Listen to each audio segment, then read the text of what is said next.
Hello, hello.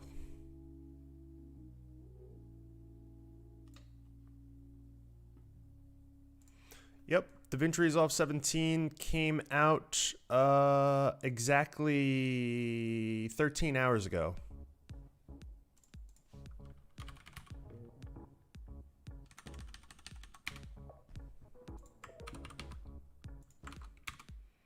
Take a look. You can download it. It's available. It's currently only a beta though, so keep that in mind. There might be a couple of buggy things in there, but yeah.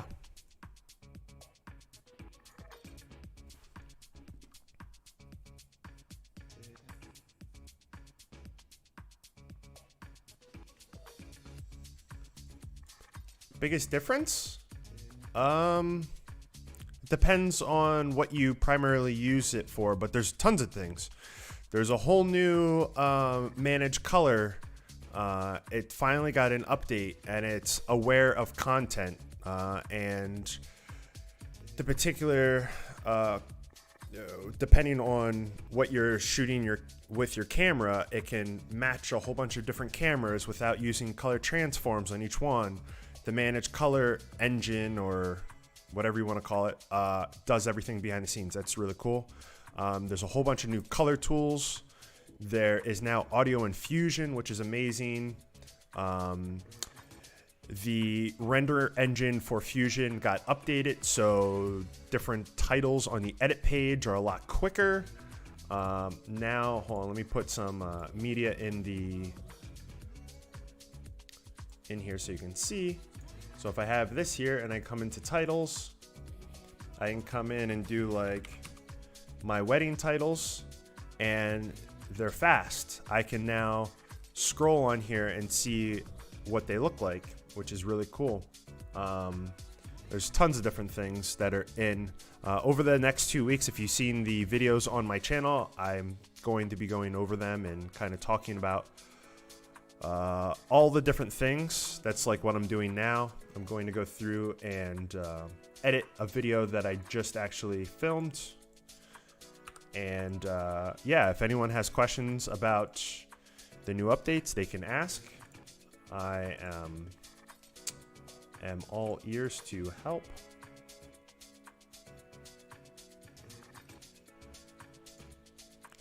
Just ask away.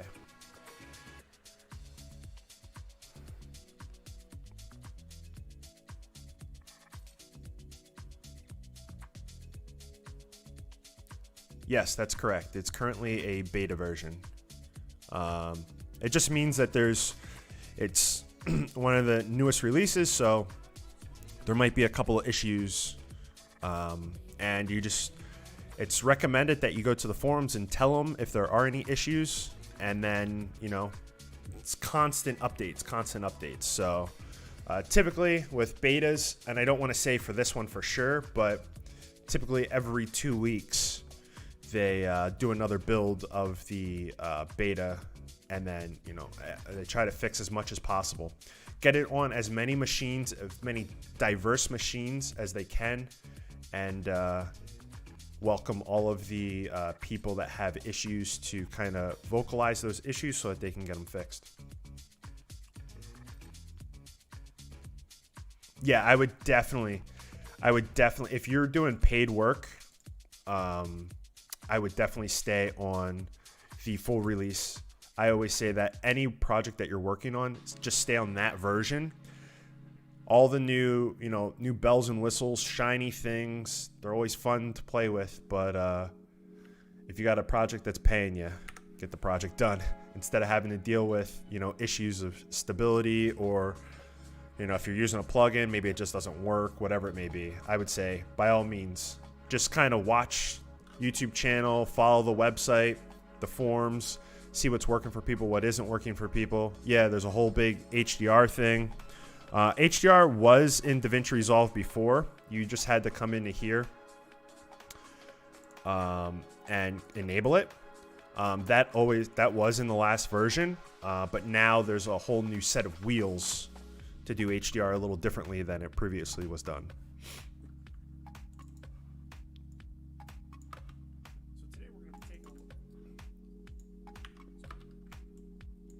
I need to turn my thing off so I stop recording 3 of the same track, since now I don't do multi-track stuff anymore. Have a good one, man.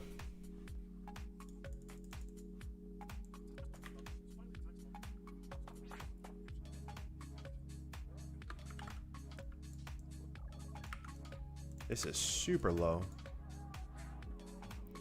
I didn't know my mic was so low. I'm going to just kind of walk you through how it works. It's pretty simple. There aren't a lot of options here, but I can...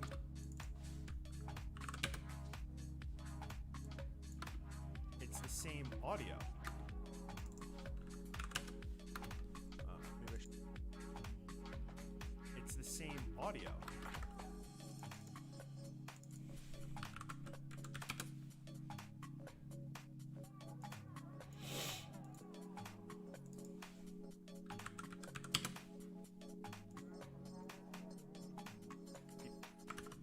So how's everyone doing today?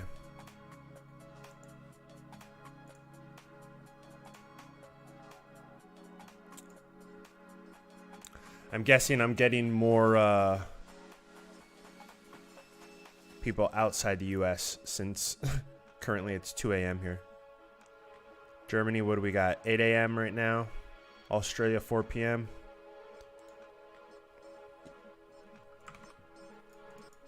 Oh, I guess depends where you are in Australia, but...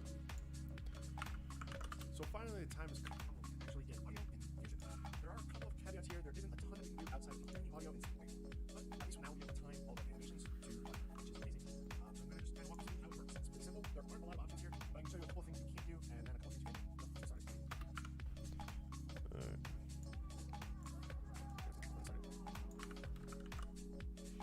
7 a.m. Just starting your day. Is the UK currently in lockdown? Did they start a new lockdown yet? I wasn't sure if they did as well.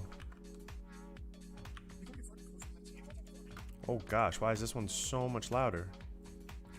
It's pretty simple. There aren't a lot of options here. Before we... Oh yeah. I don't even need the video on this. I don't have my ad.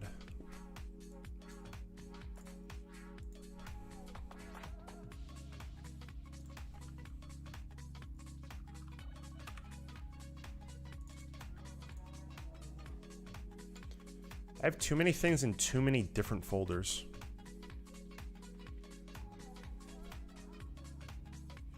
Ah, it's the morning for everyone there. 4 weeks? Oh, that's rough.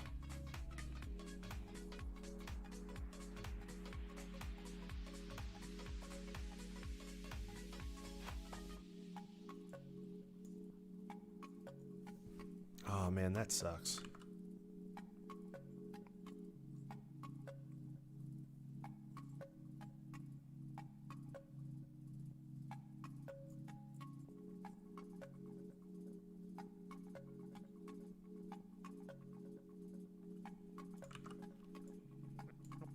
Alright, so this is way too loud.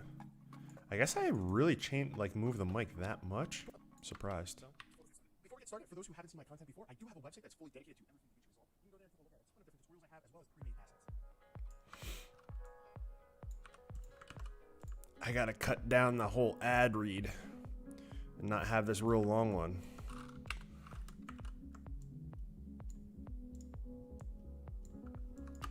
So let's get started. Before we get started, for those who haven't seen my content before, I do have a website that's fully dedicated to everything DaVinci Resolve. You can go there and take a look at a ton of different tutorials I have, as well as pre-made assets.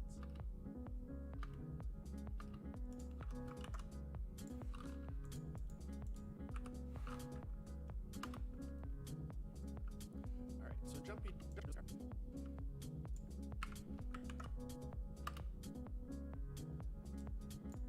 as well as pre-made assets. Alright, so jumping in here, I have 2 files. The first one here is just going to be a video with no audio. There's a reason why, and then we'll also add in some audio. Let's say this is the audio for our whole project here. For now, I'm just going to put them in there, and jump right into Fusion. The HR part and the color page is a useful...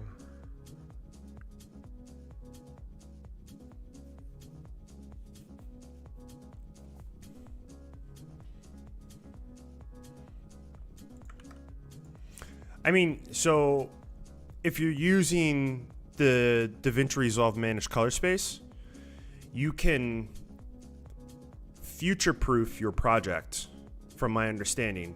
So you can work in an even larger color space, and then you can export to whatever you want. And if in the future you want to recut that or do something else with that project, you can always go back into it and export as something else. But all the work was done in a bigger color space.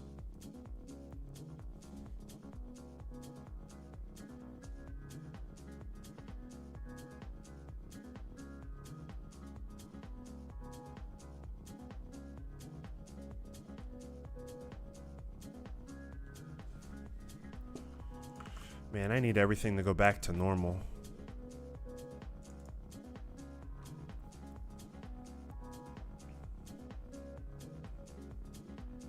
I hear you, Ryan, on that one.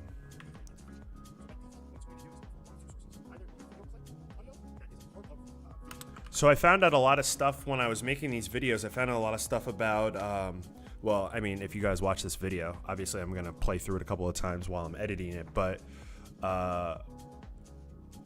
the source on the audio, it has to be directly the file or straight from the timeline,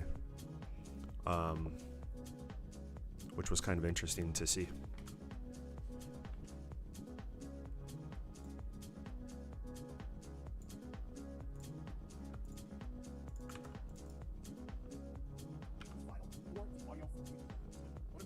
Hi, how are you guys doing today?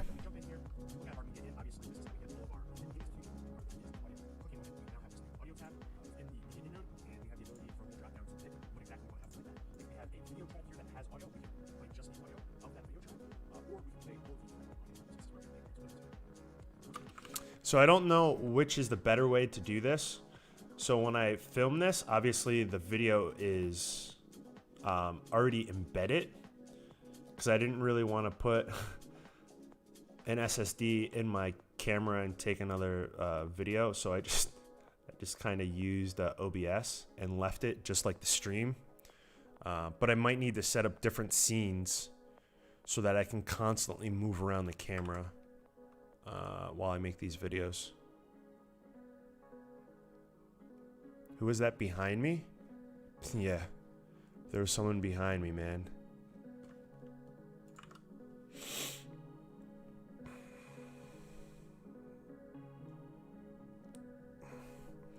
If there was someone behind me right now, you know how freaked out I'd be? Luckily enough, on my other monitor, I can see behind me.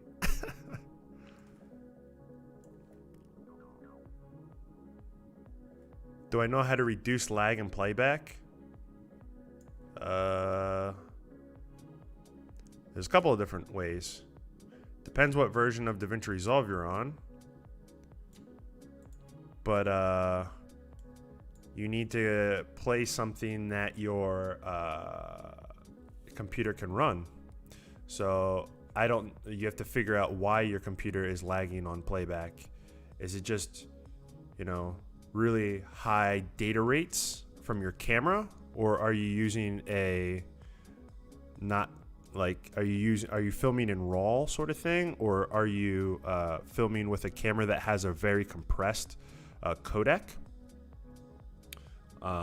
Either one, you have to figure out what is making it.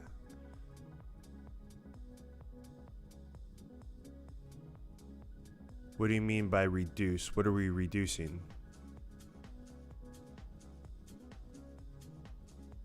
What would you be reducing? Speed?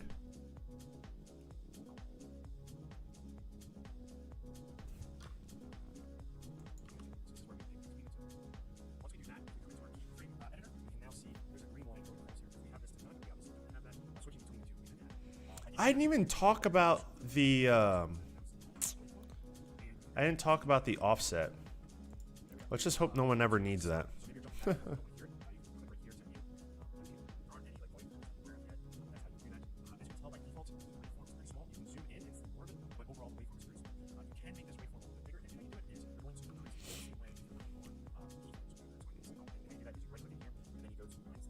all is the same exact thing, just all the lines, but we just want to see just the left channel, or make it bigger. So we have a couple of different sizes that we can go. Let's go huge, and there we go. Now we can see the whole thing more, and then properly key up.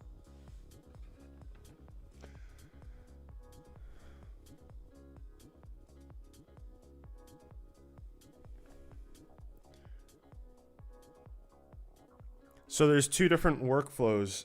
I don't know what the heck this is on my thumb, but you can do proxy, and then with the new proxy mode, you can use an external program to make all your proxy files if you want, and change the codec, change the resolution, and all of that.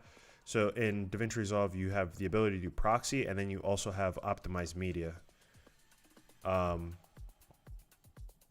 But the whole goal, and I don't think a lot of people understood this, because I've seen a lot of YouTubers bashing optimized media.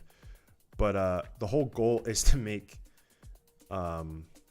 content that is easier for your system to process. If you leave everything by default, you're going to make bigger files than what your camera typically is using. So you have to change the codec to something that your computer can reasonably handle. And I think that's where a lot of the people that made those videos are running into issues. But yeah, there's a whole new proxy workflow. Hold on a second, let me just make sure that.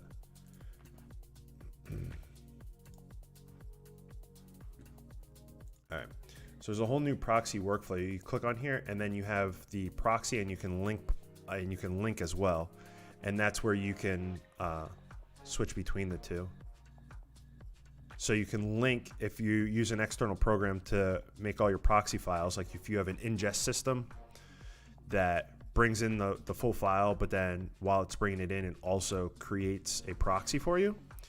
In DaVinci Resolve now, you can link both of those.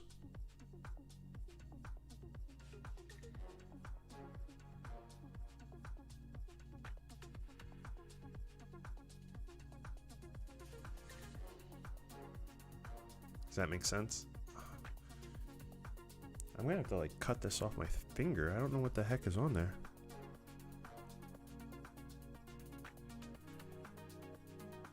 All right, let's get back to it.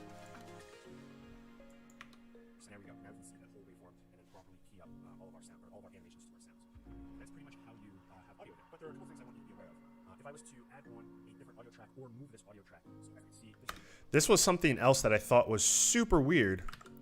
All the audio in Fusion is cached, so it doesn't matter what you do on the edit page, it never updates in Fusion unless you manually update it. It starts off, and there's nothing that monitors if there's a change. So what I want to do to just show you how this works is I'm just going to have the loud part going all the way across here, right? So this is all just really loud. It starts off loud, there's a little pause here, and it's loud.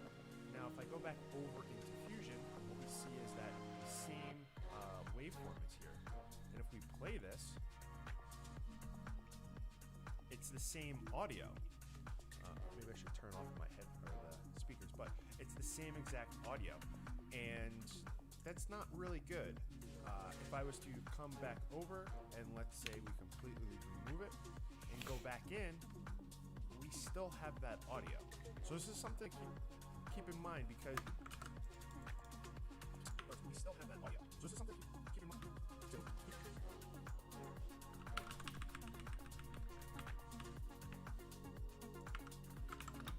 So this is something to keep in mind. This is something.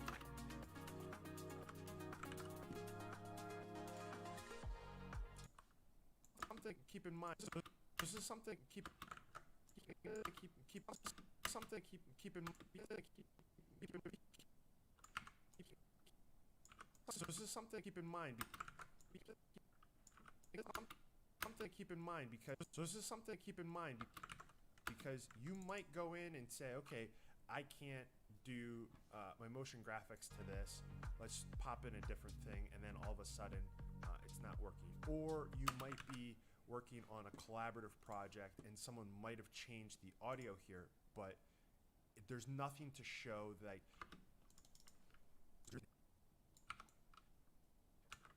here, but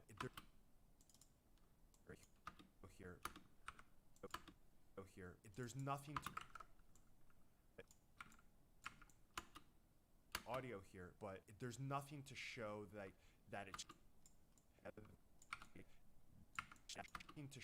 that it's changed on the Fusion page, which is, I feel like, kind of weird and maybe an oversight.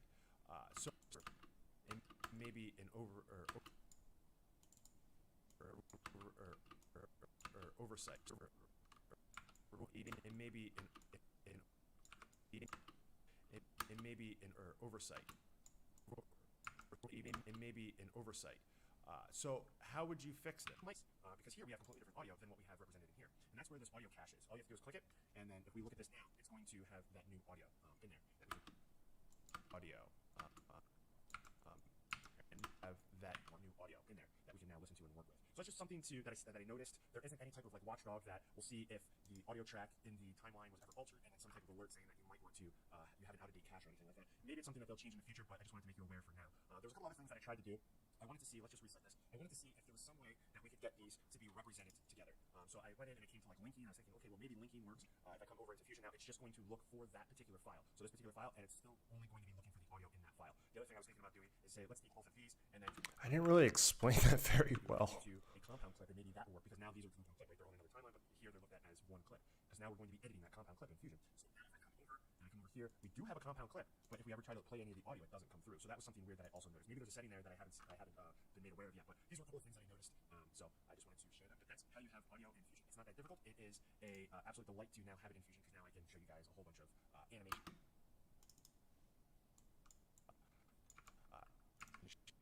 A whole bunch of animations based off of audio and how to Jeez, my uhs and ums.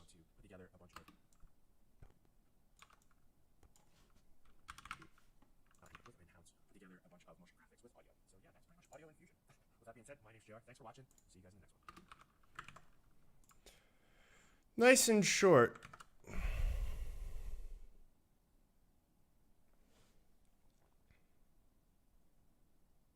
How long have I been doing YouTube? For a little while. I obviously didn't start doing video editing. I did other stuff, and that didn't go anywhere. So then I was like, you know what? I like video editing. I'll teach people how to do video editing, because I can do that.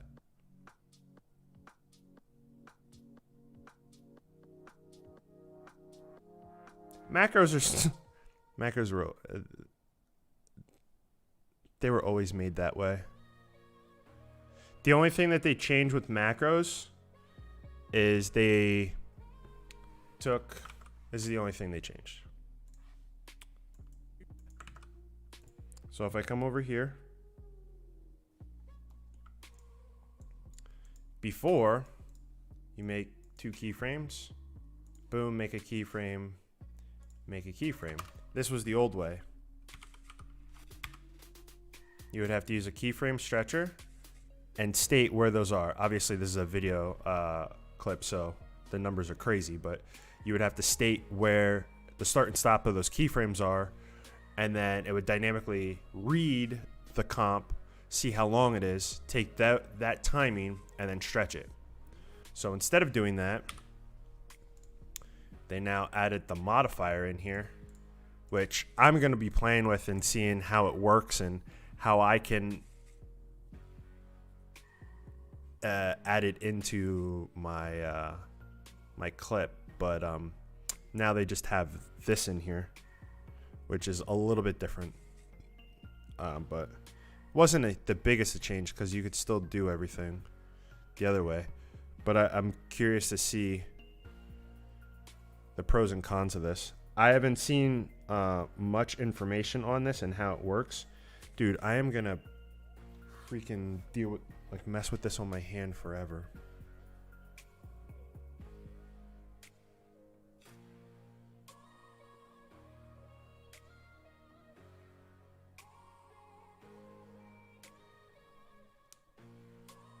All right, anyways.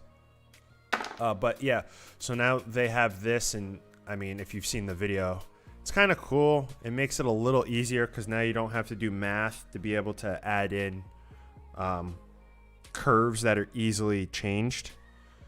Now you can do it in here, which enables people to make templates, but then the user can go in and change things up very easily.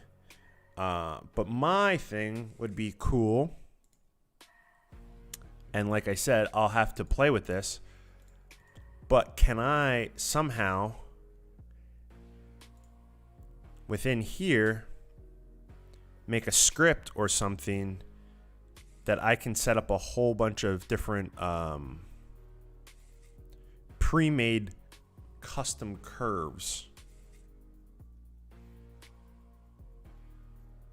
Animation curve 1 lookup. What is that? What does that do? What is that doing? I don't know. I'll have to play around with that and see.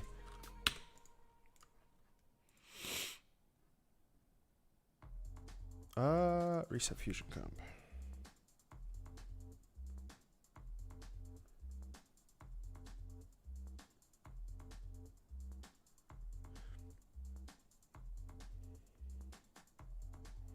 I mean, I think the workflow is still the same.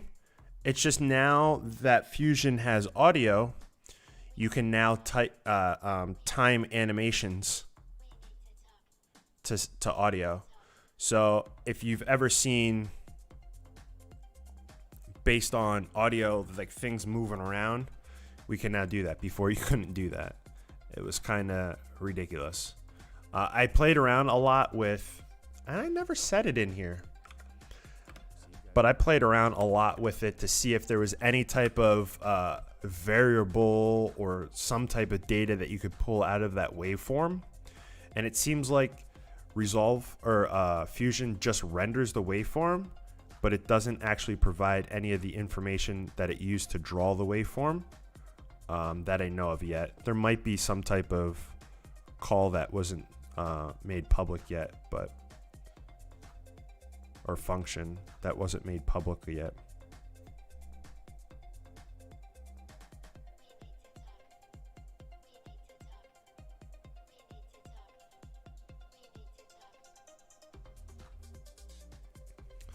But, yeah. All right, so now that we did that, sorry about that. My hand was freaking bugging me. Now I take this.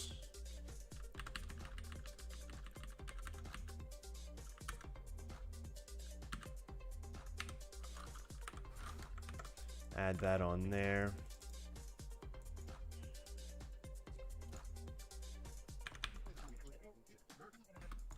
So finally, the time come when we can actually get audio in Fusion.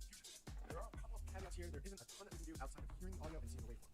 But at least now we'll be able to time all of our animations to audio, which is amazing. So I'm going to just kind of walk you through how it works. It's pretty simple. There aren't a lot of options here, but I can show you a couple of things you can't do and then a couple of things you can do. Let's get started. Before we get started, for those who haven't seen my content before, I do have a website that's dedicated to everything DaVinci. So you can go there and take a look at it. It's all the tutorials I have as well as pre-made assets. All right, so jumping in here, I have two files. The first one here is just going to be a video. What the heck is this? And there's a reason why. And then we'll also add in some audio. Let's say this is the audio for our whole project here. And now I'm just going to cut off the end there and jump right into Fusion. How's everyone dealing with the new quarantine? Here in the US, we got like crazy numbers, but they're like not doing anything about it. Obviously, this is how we get all of our media into Fusion. Part of that is audio. Clicking on it, we now have this new audio tab within the media in node, and we have the ability for a little drop down to pick what exactly we want to have playback. If we have a video track here that has audio, we can play just the audio of that. I need stuff with like no lyrics so I can hear my freaking video.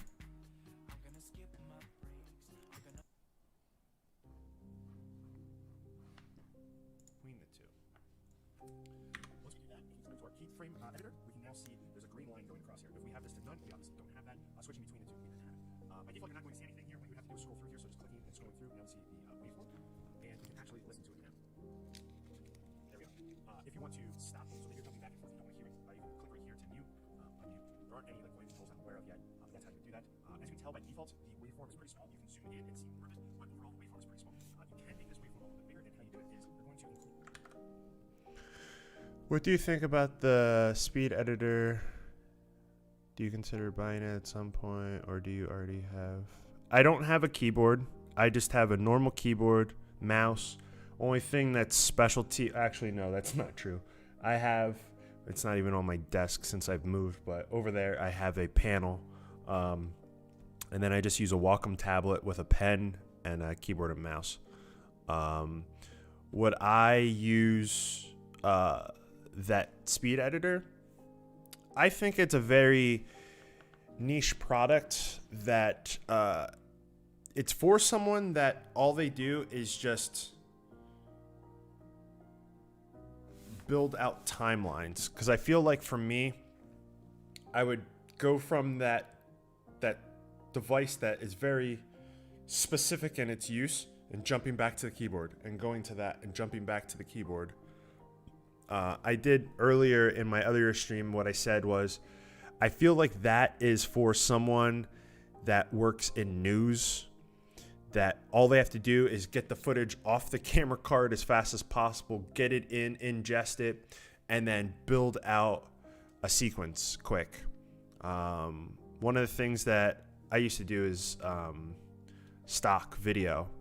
And when you would be at events, what you would have to do is you would get the footage in, you would edit it really quick, and get it on a stock site as fast as possible. And one of the things that I was kind of saying earlier in the earlier stream today is, if the Olympics would have been happening this year, there is a dedicated room for the people, for media. Anyone that's taking like stock video or stock footage, there's like a dedicated room for them to go and process everything. So once something happens and it's like crazy, that card immediately comes in. The team member that's working with whoever's filming, or the person that took the pictures or filmed, they sit down at their desk, they put it in, they edit it real quick, cut it up, make it, to whatever the aha moment is, and then immediately render it out and send it to the stock agencies. So like that I could see. Or if all you do is just build out sequences. For me, I don't know, because that's not how I work, but I feel like that device would be it's a very different workflow than what I'm used to. So I would all right, so here's a perfect example. The cut page, I struggle with it's the pros and cons of the cut page, but I was just struggling. And I feel like that device, I might do the same unless that was the way in which I worked. Then I would do that. Have I played with the Resolve keyer yet? No, I have not. If you mean like the effect that they were talking about, no, I have not.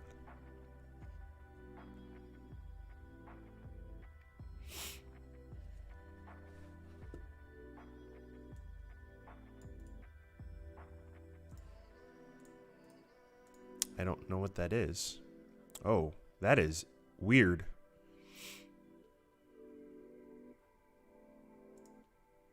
That is an interesting little thing. What is that used for? It's got all sorts of things. You have a little thumb control, a bunch of buttons. There's a scroll wheel.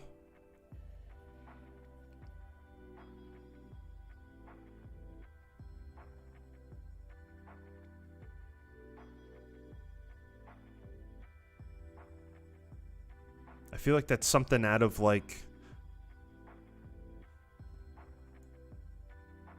a space movie or something.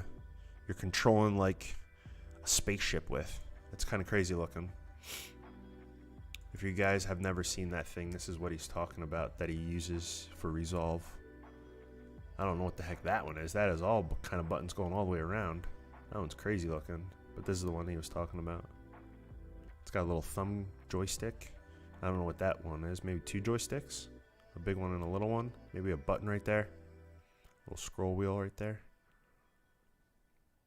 I have never seen one of those before. It almost kind of looks like those split keyboards, but just for one hand. Oh man, look at that picture. Yeah, it's like a little button there too. Huh. Nope, never used one of those.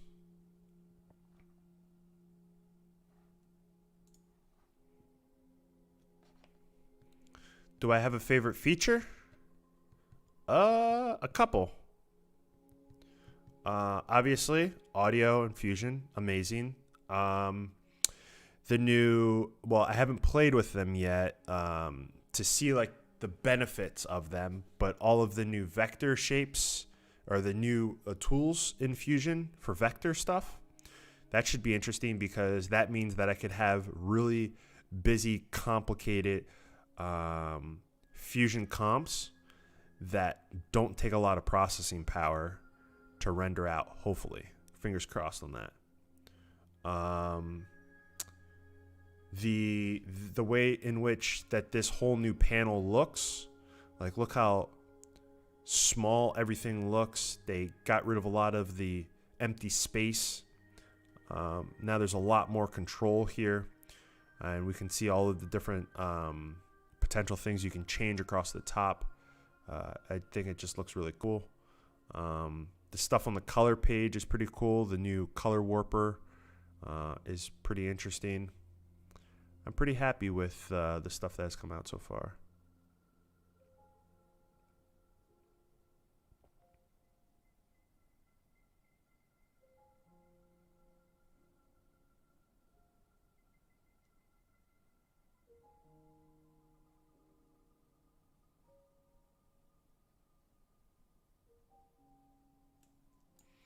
What I would say, if you don't think you have a good enough PC, you can always give it a try.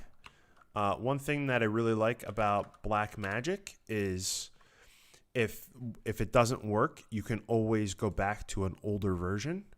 Some people don't know about this, but if you come over to the website, here on the website, and you go to DaVinci Resolve, and I'm guessing that you have the free version and not the studio version, but you can just scroll down this, and you can try older versions. Obviously, the older you go, you know, the less and less features are going to be around. But you can go all the way back, like, look at DaVinci Resolve 11.3. You know, so you can go back pretty far. This is 2015. So this was working well on 2015 systems. So I would probably go to whatever the last full release is. So this is 15 before 12. If I went to 12, I'd probably go to whatever the last release of 12 was, and so on. But yeah.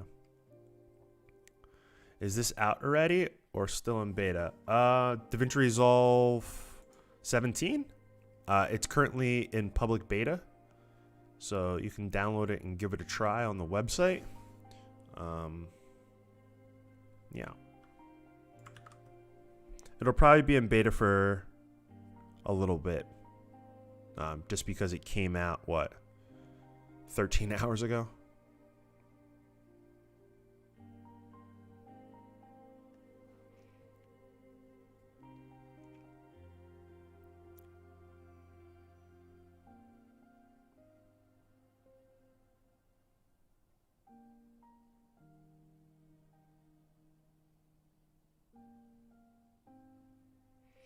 When will they get the quick edit bundle? I don't know. You just have to, this is what I would do. Go to the DaVinci Resolve website. Go to resellers. Depending on what country you're in, obviously put that information in. And then you could look at the resellers. There's tons of them. And then obviously anything that's the authorized resellers, the online stuff, those are like the big like websites. So in the US, this B&H is like one of the big ones. And so they currently have 16 stuff on here. So I'm guessing once they start to sell 17, they'll probably have that bundle. The other thing you could do is you could just call them and ask them if they have the bundle or when they're going to get it. But I have no idea when they're actually going to be getting that unit. He didn't really say, he just said like, oh, it's going to be bundled, but he didn't say like when it was going to be released.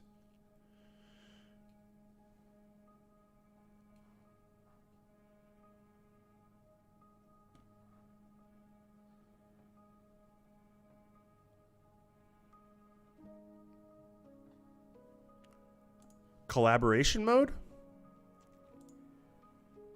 I think collaboration is very useful. If you're a single editor, obviously that's pointless, right? But if you work with a team, it's very useful. There was a reason why it was only in the studio version for so long. And the only reason why they're putting it in the free version now is because of what's going on in the world. And it's hard to get someone else, sitting next to you at a computer. So I wouldn't say it's a gimmick at all.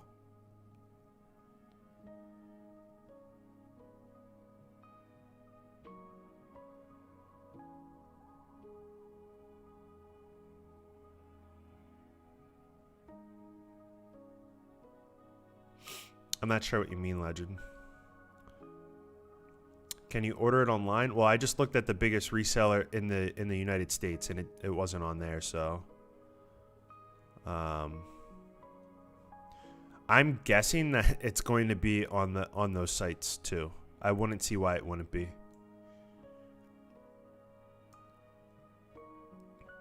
Because there's a lot of places, especially in the United States, there's a lot of places that don't have black magic stuff unless you're in one of the big cities.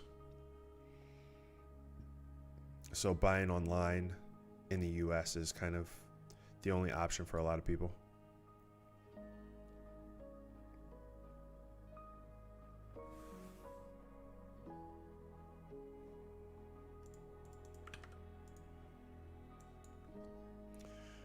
All right, I don't remember where I was at.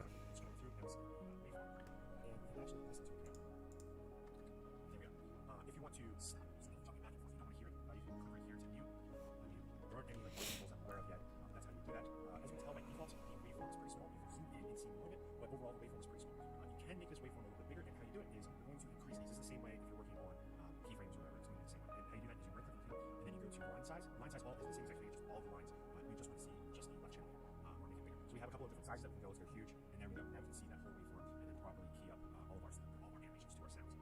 That's pretty much how you have audio there. But there are a couple things I want you to be aware of. If I was to add on a different audio track or remove this audio track, so as we can see, this audio track, it starts off a little softer and then it gets really loud. So what I'm going to do to just show you how this works is I'm just going to have the loud part going all the way across here, right? So this is all just really loud, starts off loud, slow pause, and it's loud. Now if I go back over into Fusion, what we see is that the same waveform is here.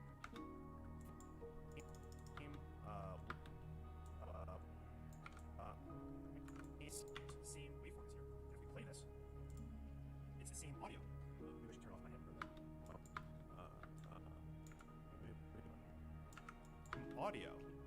Maybe I should turn off my head or the speakers, but it's the same exact audio, and it's not really good. If I was to come back over, jeez, there's so many of them. It's really good. If I was to come back over and let's say we completely remove it and go back in, we still have that audio. So this is something to keep in mind because you might go in and say, okay, I can't do my motion graphics to this. Let's pop in a different thing, and then all of a sudden it's not working. Or you might be working on a collaborative project and someone might have changed the audio here, but there's nothing to show that it's changed on the Fusion page, which is I feel kind of weird and maybe an oversight. So how would you fix this? Because here we have completely different audio than what we have represented in here, and that's where this audio cache is. All you have to do is click it, and then if we look at this now, it's going to have that new audio in there that we can now listen to and work with. So it's just something that I noticed. There isn't any type of like watchdog that will see if the audio track in the timeline was ever altered, and then some type of alert saying that you might want to you haven't how to decache or anything like that. Maybe it, you haven't how to the timeline was ever altered, you haven't how to decache or anything. That you might want to line was ever altered, and then some type of alert saying that you might want to you have something that you might alert saying that and then some type of alert saying that you haven't how to decache or anything like that. Maybe it's something that they'll change in the future, but I just wanted to make you aware for now. There was a couple other things that I tried to do. I just wanted to make you aware for now.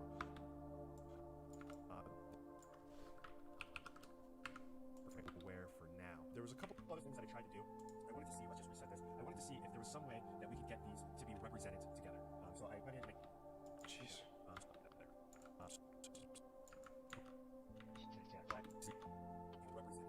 So I went in and I came to like linking, and I was like, okay, well maybe linking works. If I come over into Fusion now, it's just going to look.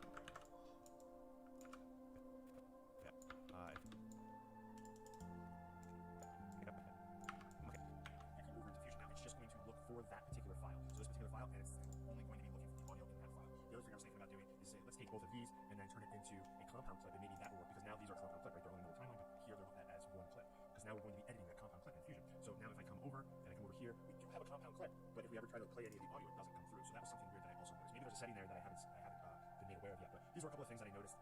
So I just wanted to share that. That's how you have audio in Fusion. It's not that difficult. It is a absolute delight to now have it in Fusion, because now I can show you guys a whole bunch of animations based on it. All right.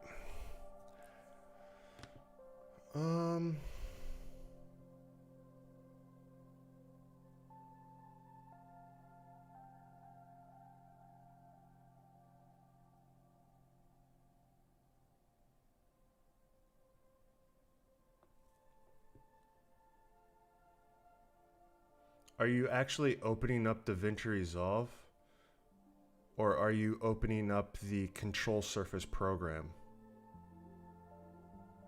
to configure a like a advanced panel?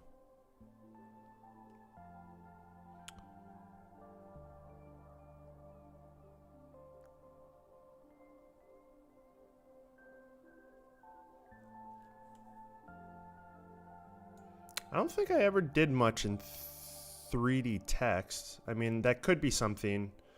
I'm probably, for the next 2 weeks, I'm going to be making stuff specifically based around the new updates. And you've been able to make 3D stuff, like 3D text and that in Fusion for a long time. But I can definitely dive into that kind of thing. That stuff's pretty simple.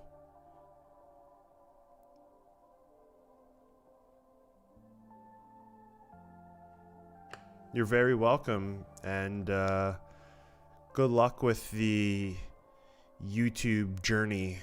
It is an interesting one to get involved in. You put a lot of time and effort into some videos, and for some reason they never get any views, and then other ones that you don't put any time into, all of a sudden those get a ton of views. It's a very weird place to creatively make content. It really is.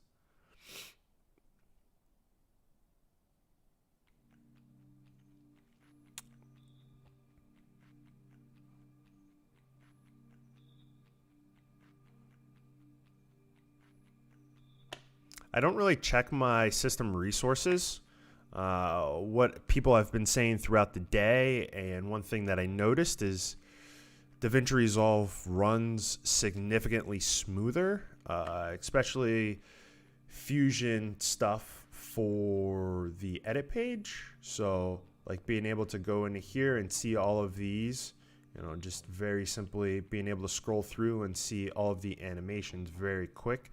I think that's super cool. I don't think the old version of DaVinci Resolve had the ability to run things that fast. So that's pretty cool.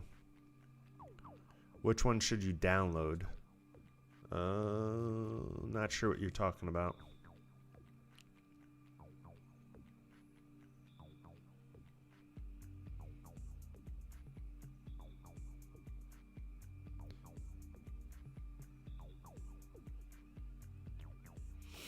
I'm not sure what you mean with the music clip at the same time. I'm not sure what that means.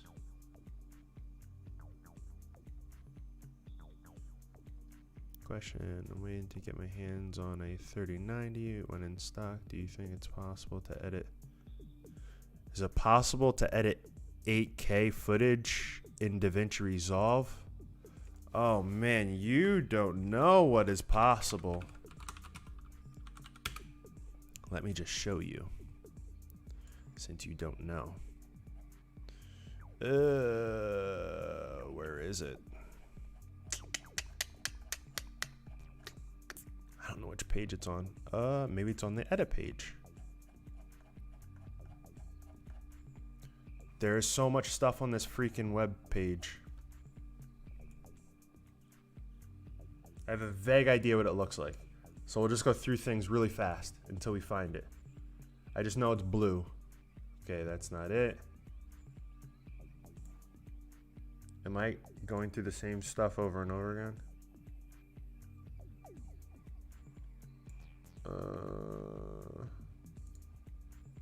Nope, not that.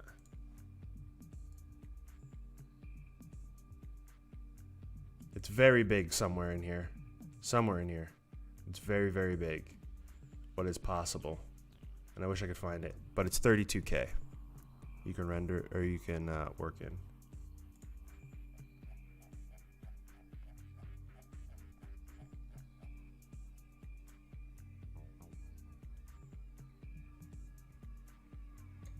Somewhere in here. How do you update? You go to the website, you download it, and then you hit install. And then it will, you just install in the same path of whatever your current one is installed at. And then you should be good.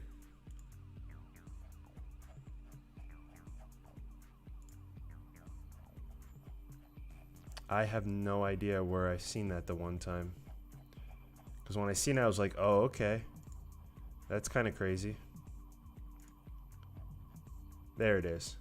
Up to 32K resolution.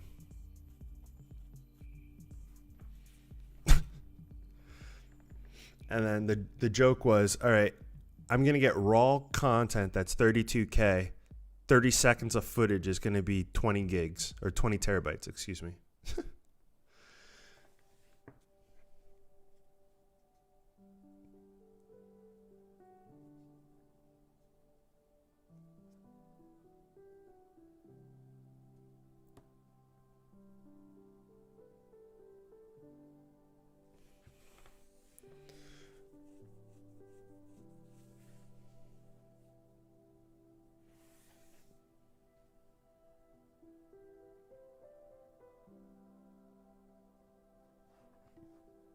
There you go. Look at that. Hasn't crashed in 17 yet. Typically crashes 2 to 3 times in 16.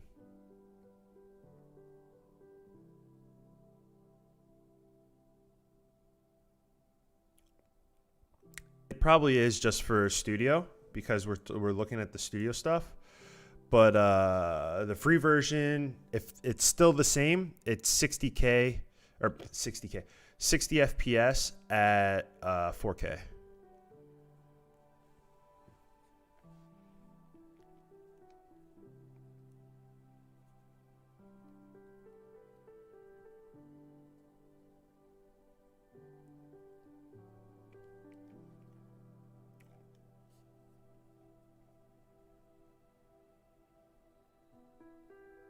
Yep. All right, so we'll close that. And I think that this video is done. Now I just need to add some music to it. All right, so go in here, over here.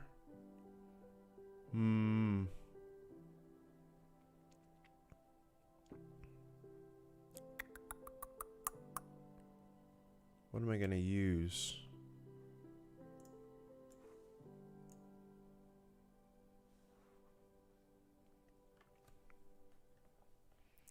Definitely going to purchase the studio version. I don't know if you've seen in the event, but now they added this thing. I don't know where it would be. Panels, maybe?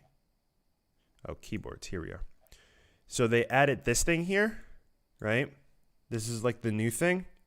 And this keyboard is $295.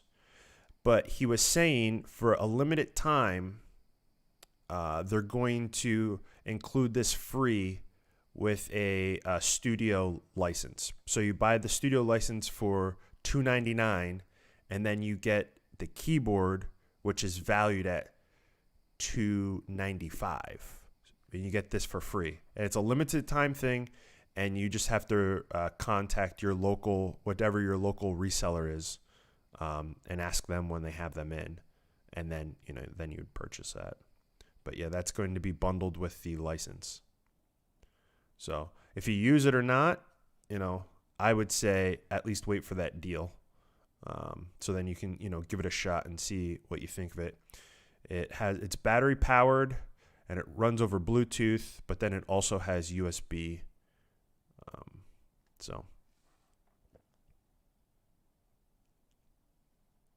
Yeah, it's definitely a good deal to take advantage of. if you're, in the market of purchasing. You just have to kind of wait until the resellers have it in stock. But yeah.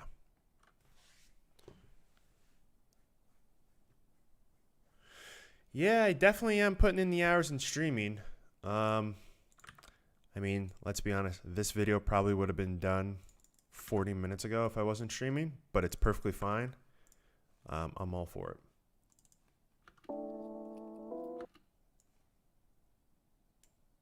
So finally,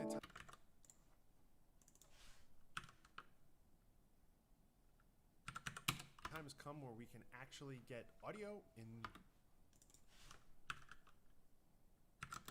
Fusion. There are a couple of caveats here. There isn't a ton that we can do outside of hearing the audio and seeing the waveform. But at least now we'll be able to time all of our animations to audio, which is amazing. Time all of our animations to, there's a couple of things you can do. So let's get started. Before we get started, for those who haven't seen my content before, I do have a website that's fully dedicated to everything DaVinci Resolve. You can go there and take a look at a ton of different tutorials I have, as well as pre-made assets. All right, so jumping in here, I have two files. The first one here is just going to be a... All right. So finally, the time has come where we can actually get audio in... Default, you're not going to see...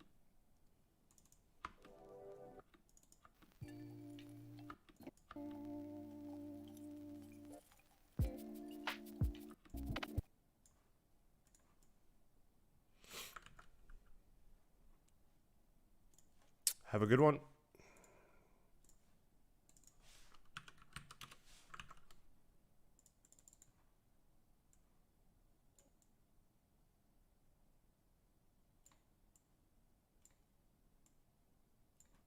We'd have to do a scroll through here, so just clicking and scrolling through. Now we see... Oh, geez. The scrolling in the audio, I was like, what the heck?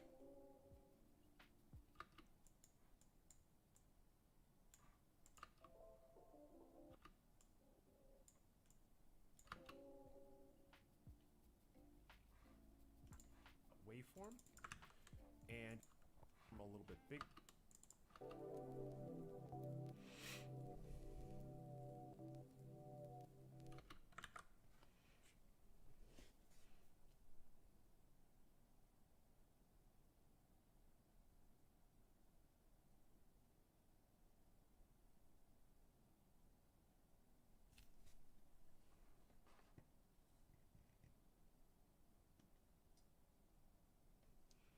What are we downloading without WinRAR? I'm confused.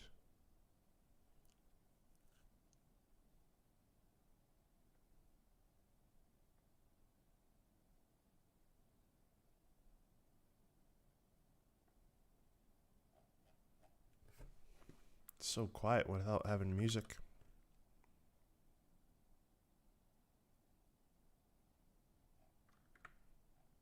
Hey, scroll timeline. Is working? Oh man, I got so much stuff on my desk right now. All these damn batteries. But it works. Oops. If I'm on my actual timeline. You have to hold down control. Alright, yeah, control. But overall, the waveform is pretty small. You can make this waveform a little bit bigger, and how you do it is...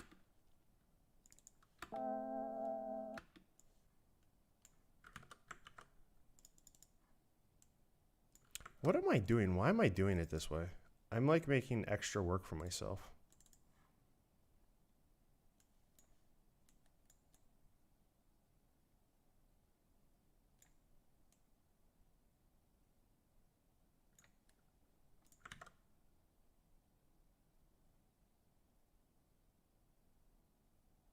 Not Alt plus. What? Control. Not Alt, Control.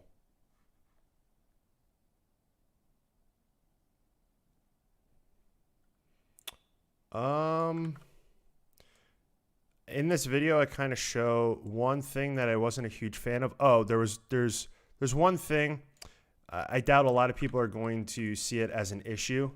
While I'm editing this other video, you'll see the thing that I was talking about. When you, let me put it over here so I don't mess up this project. But if you bring a clip in, right? and then you come into like effects, and let's say you put this effect on here. Currently, you put the effect on, cool. This effect over here is a fusion comp, right? So the effect itself has a fusion comp, right? So we have a fusion comp here. If I come over here, there is no way to cache that fusion comp. So whatever your system plays back at, you can't cache that. So you can see this is only 5 frames. So that was one thing that I see and I was like, ooh, that kind of sucks. But it's only with those. If I go inside of here and make a fusion comp, right? And just connect that up so something's different. This will then, have the cache bar, so then you can cache, right? So then you can get good playback. But obviously, I just put a text node in there, so it would playback smooth anyways. But now it enables you to cache. So the effects not being able to cache, but they're running Fusion. So that was like the one thing that I noticed that has been an issue so far. But like I said, it's still in beta. Obviously, some of those things might have been an oversight or just haven't been, nothing has been done yet. Can you render it? The effects? Yeah, you could render out the effects. The other thing I was thinking that you could be able to do, so if I bring this in and I put this on here, the whole idea with these effects is to speed up your process, right? So you don't want to be jumping into Fusion unless you are going to make something that's custom. The next video that I'm going to be editing tonight, I jump into this and I talk about how this whole effect stack works and how you can switch up the how the effects are processed and how each effect is its own Fusion comp, which is a good thing. But the whole not caching thing is an issue, obviously. The one thing that I didn't try that I thought about afterwards is if I come into Fusion through the comp, what I could actually do is right click on here and cache the disk, right? I could do that, but that is so outside the scope of what someone would actually realistically do. You wouldn't want to come into every edit page Fusion effect and cache it this way. So that's obviously the wrong way to do it. It should be something that's just done here, or just maybe like a button you click, cache this, or bake this, effect or whatever. But yeah, so that was like one thing that I noticed. So far, everything else has been pretty good. In this video that I'm editing now about the Fusion audio, there was like one weird thing. So audio that goes into Fusion, it's all cached audio. And if something changes on the timeline, it's not represented in the Fusion comp because it's a cached version of the audio. And there's no like watchdog or anything that tells you that it's out of date. So that's something else that I found that was kind of like, it's kind of weird. To be represented together. Okay.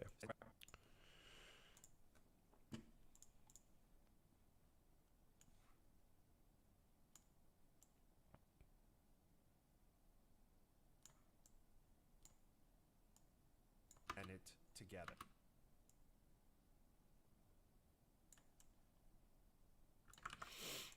Get these to be represented. Oh gosh. Maybe not that.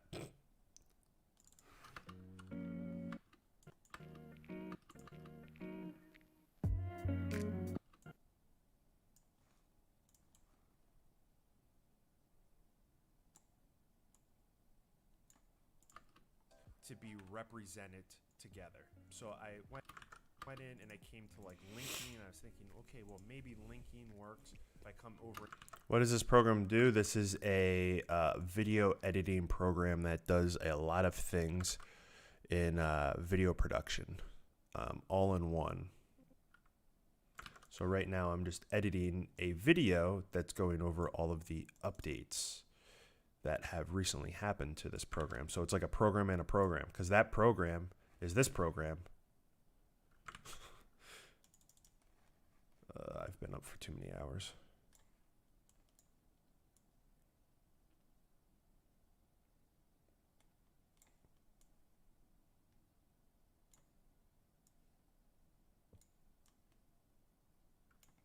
Thanks for watching. I'll see you guys in the... Oh, geez, that's the end of it? What the hell is this? Oh, that's my end card. Off of audio and how to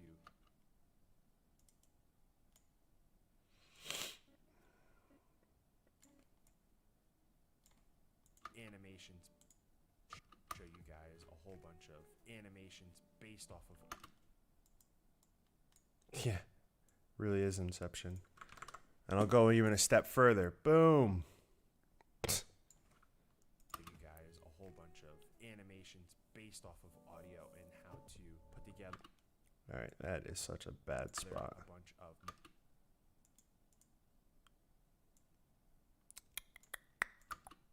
A whole bunch of animations based off of audio and how to put together... Now I can show you guys a whole bunch of animations based off of... Oh, don't tell me you're a hater of OBS. Animations based off of audio and how to put together a bunch of motion graphics with audio. So yeah, that's pretty much audio and Fusion. With that being said, my name's JR. Thanks for watching. I'll see you guys in the next one.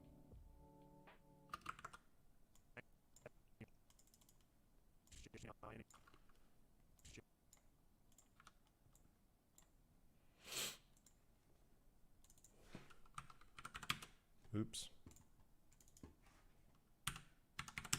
JR, thanks for watching. I'll see you guys in the next one.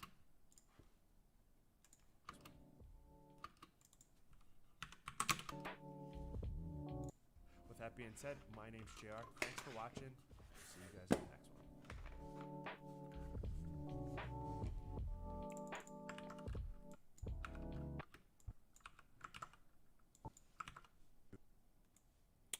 Do do do do do do do. Put together a bunch of motion graphics. All right.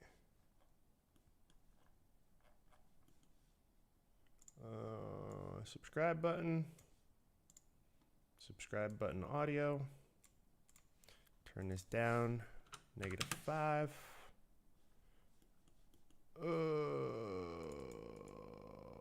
Did I really end it like that with me down there? With audio. So yeah, that's pretty much... Oh, that sucks. That sucks a lot. I'll do that because your eyes are going to be over there. So yeah, that's pretty much audio and Fusion. With that being said, my name's JR. Thanks for watching. I'll see you guys in the next one. I should be able to render this, right, while I'm streaming. Hopefully it doesn't break anything. YouTube, let's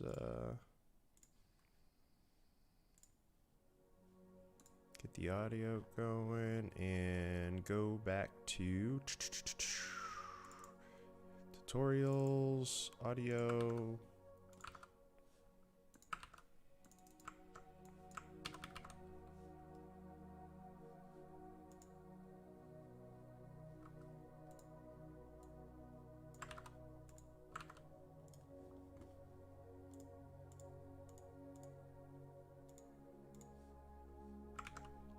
Did I really screw up this freaking...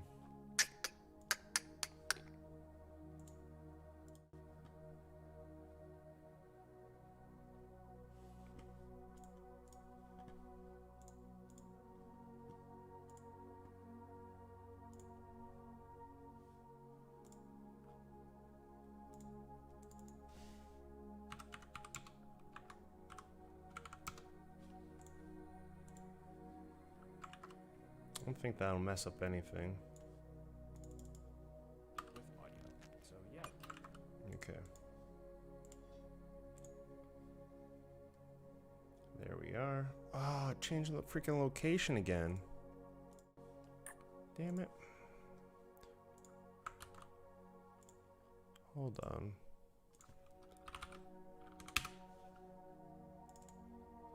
Fusion audio, boom.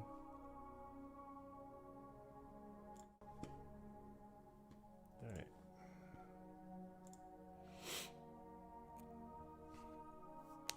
Actually, hold on a second. If I stop this.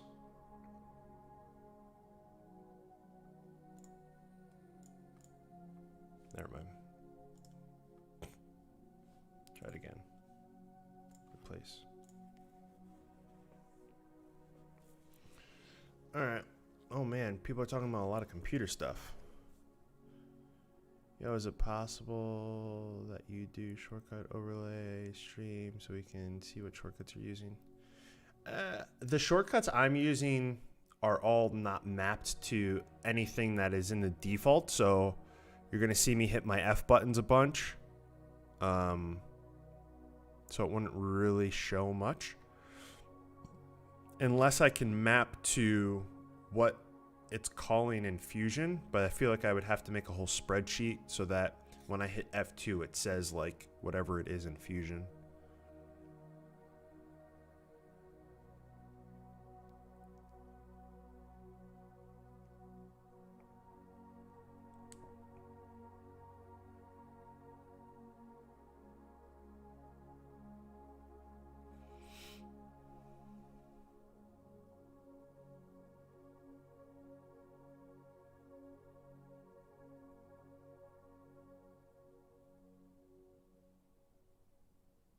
I could film one more.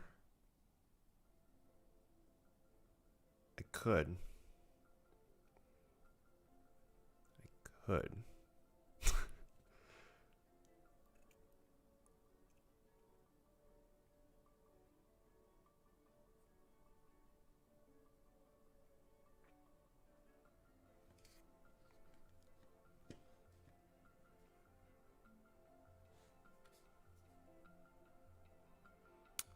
Are you asking me if I do? I have color panels, yes. But because I've moved to a new location, they're currently sitting on the floor.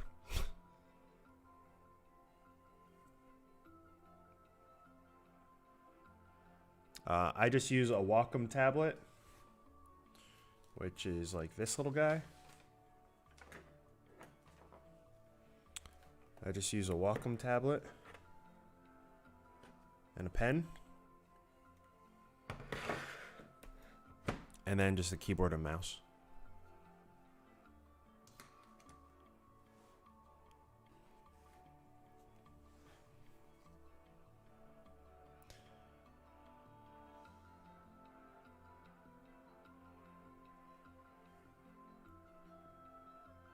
Can you keyframe a resize video frame to flip like a coin?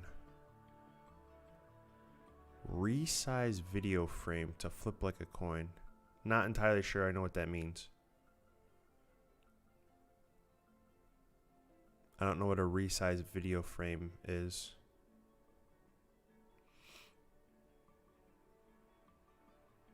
But if you wanted an animation of a video flipping like a coin, yeah, you could do that in Fusion.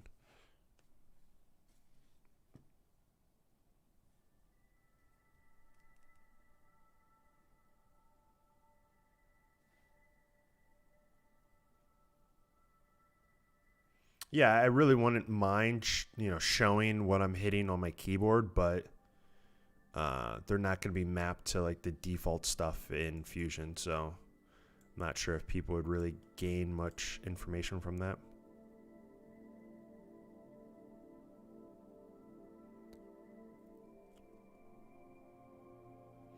Yeah, I want to see what the new Ryzen's paired with the new GPU for that rage mode that they were talking about, having a CPU GPU combo. I'd be super curious what like the beneficial side for like video production software would be like. I'm super curious in that. All right, so this is pretty much done. So next I got to make another project. New project. I don't even know what to call this one.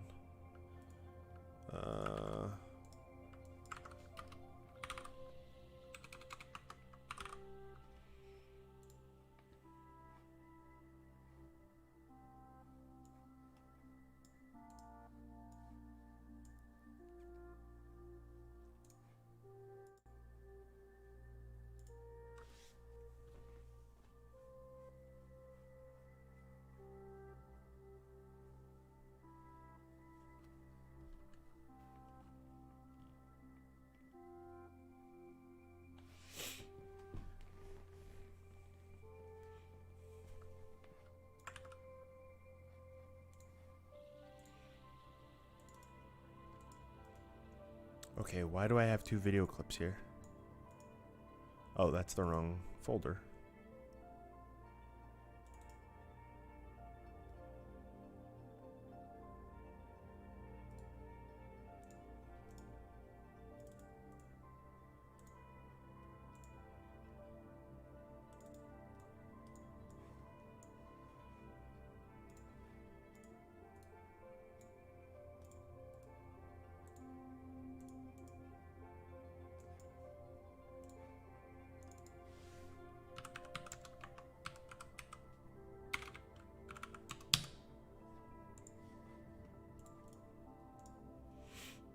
All right, so we need that.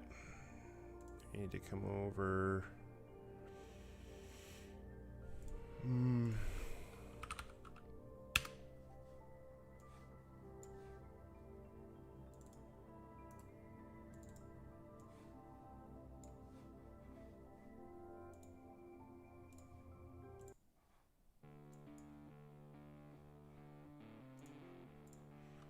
All right, what else do I need?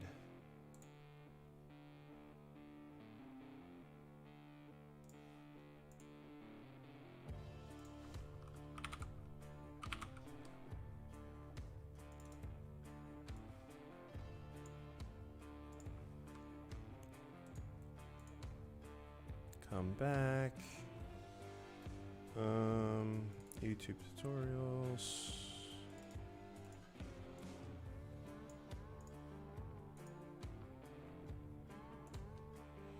All right.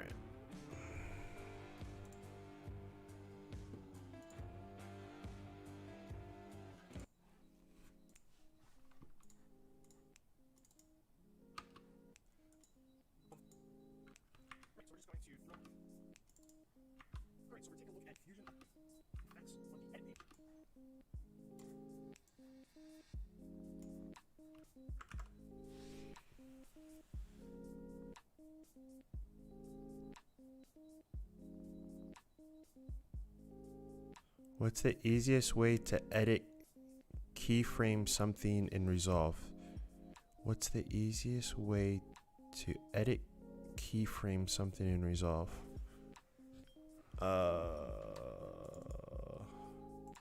You want to edit keyframes? Is that what you're trying to do? If it's on the edit page, you just come in and you click and you add a keyframe and you add a keyframe. This one's volume, so they're all right here. I can change them. The transform's sort of the same. So I could click a keyframe, and then you can click here, and then this is the zoom, right? Because we're on the zoom.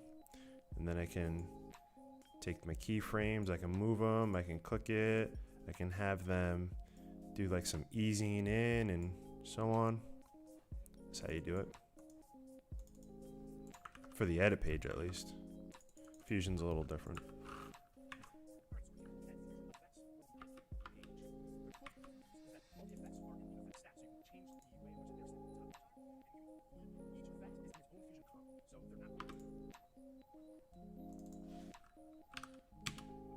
One another, as well as the video track or the video clip on the timeline has its own fusion comp so that they're not destructive to one another. So you can completely composite something on the video clip itself, but then add effects layered on top of that are all in their own fusion comps. You might be kind of lost explaining that, but I'll show you here in just a second. So without further ado, let's just jump into it.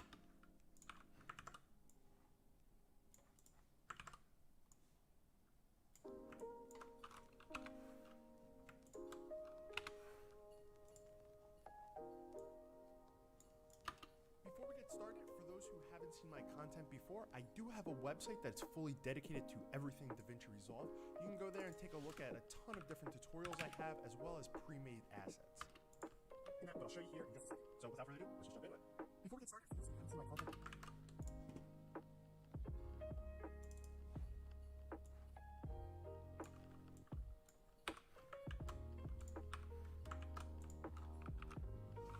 have a look at the tutorials I have, as well as pre-made assets.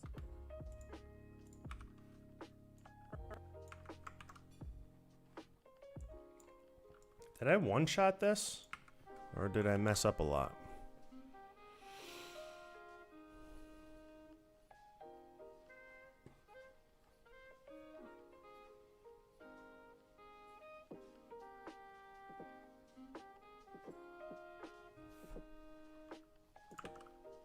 Alright, so we're taking a look at Fusion effects on the edit page. The cool thing with these is that all the effects are in effect stacks, which change the way in which they're stacked on top of each other. And even cooler than that, each effect is in its own Fusion comp. So they're not going to affect one another, as well as the video track or the video clip on the timeline has its own Fusion comp so that they're not destructive to one another. So you can completely composite something on the video clip itself, but then add effects layered on top of that are all in their own Fusion comps. You might be kind of lost explaining that, but I'll show you here in just a second. So without further ado, let's just jump into it.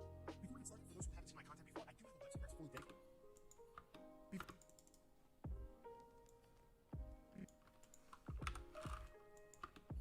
Before we get started, for those who let's just jump into it. Before we get started, for those who haven't seen my content before, I do have a website that's fully dedicated to everything.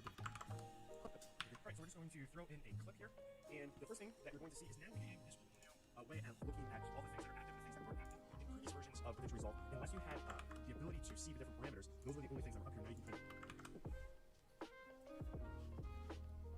What's the verdict on 17? So far, so good. Haven't crashed a ton. I crashed twice yesterday. I don't remember exactly what I was doing to cause those crashes, but yeah. But so far, so good.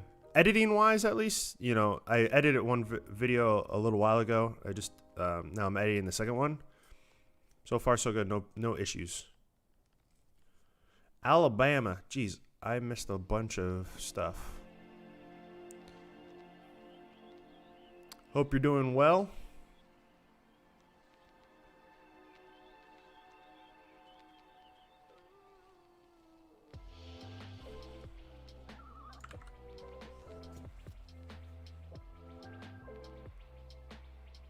Yeah, the vast majority of stuff in DaVinci Resolve is in the free version. Are you using autosave? Yeah, I use autosave, and then I save a lot. I do this a lot. Control S. It's instinctive. I do it all the time. the ability to see the different parameters, those were the only things that were up here now. Well, that's all. Unless you had the ability to see the different parameters, those were the only things that were up here now. You can kind of see all of them, which is really cool. You can also make these smaller so you can see just the icons if you're used to that, or you can just do just labels. For now, I'll just leave it with everything because that's what it is by default. But let's jump over. Is this really low for everyone? There are actually here that are Or maybe you guys can hear it. Obviously, there'll be a bunch of them. These were actually introduced in DaVinci Resolve 16, but I don't think a lot of people understood how they work, so even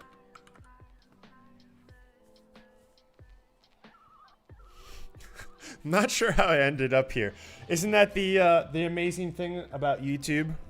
You end up in random locations you have no business in being in, and then you stick around and you're like, I might have learned something there. I might not have. But yeah, somehow I got here. The rabbit hole of YouTube.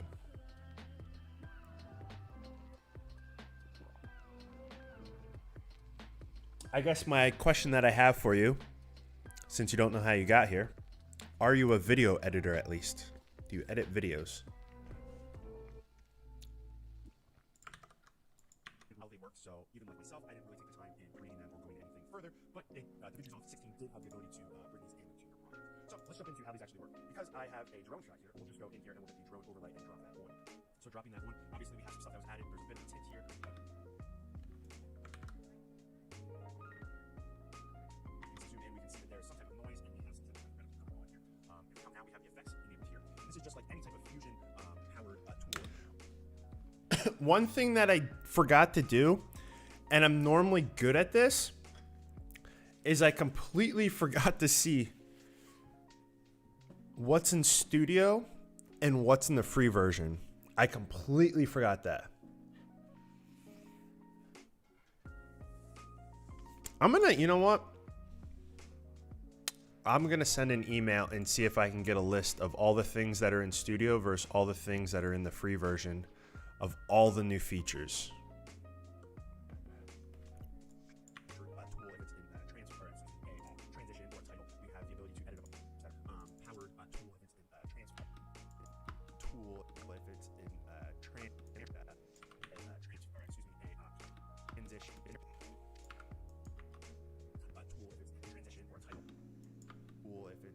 Transition.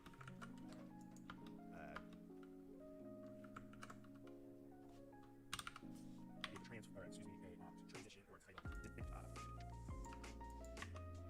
If it's in transition or title, we have the ability to edit a bunch of parameters that are made available here. But there's something really cool if you didn't see it here. Is we have the ability to change how the stack works. So we'll just add on something else on here. Let's add on night vision to the clip, and now we have the drone, and then we have the overlay. And as you can see here, the night vision is overlaid. These are the little things that I like.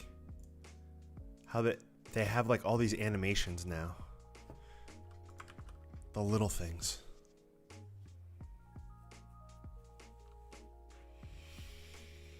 One thing that I learned is all of the two I know. Oh, okay, yeah. Oh, I didn't know false color was as well.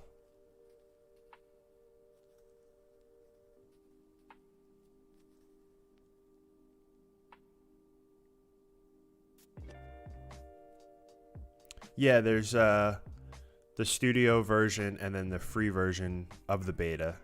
They're both on the website.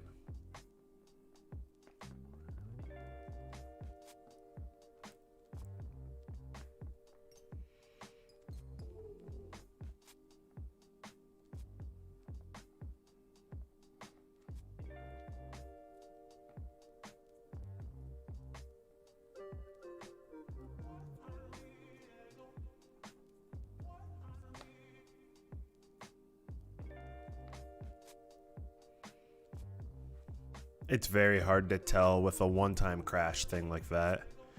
You would have to do it a couple of different times to be able to figure out why it crashed. Is it like a particular tool? Is it some type of value change in that tool? Was it just a random instability crash that you can't replicate? The only way to fix stuff is being able to replicate it. Because then it's easier to find the root cause of the crash. That's what a lot of people fail to do on the forums. Is they fail to give enough information to make it replicatable to be able to do again, to try to figure out the root issue. Over top, and if we switch it, now we have the night vision deploying. So the night vision is getting processed first, and then we're processing the overlay for the drone.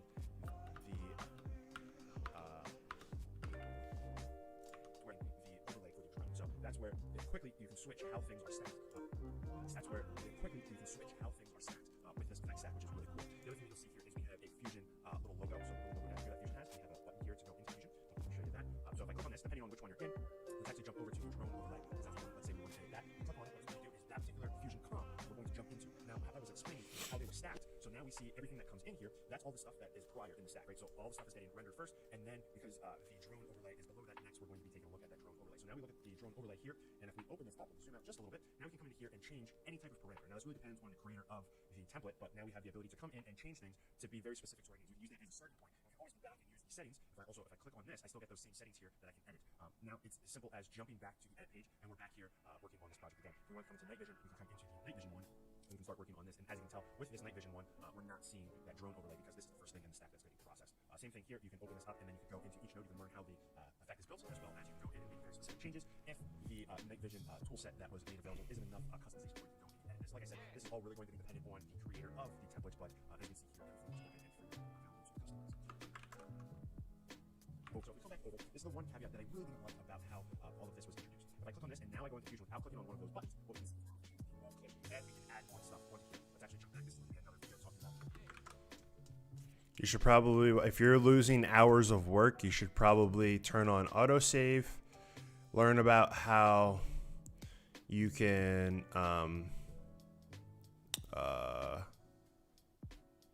having autosave on, being able to have multiple versions of a save. I have a video all about how you have multiple versions, kind of like shadow copy, if you know what that is, in Windows. But you can have multiple versions of a save, multiple auto saves stored, and then hitting Control S consistently stops you from losing hours and hours of stuff.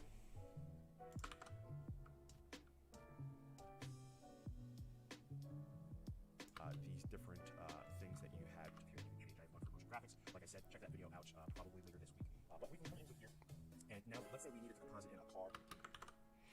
If you have 16 Studio, will 17 cost any additional? Nope. If you had DaVinci Resolve 12, you had the dongle, you would still get all the new versions.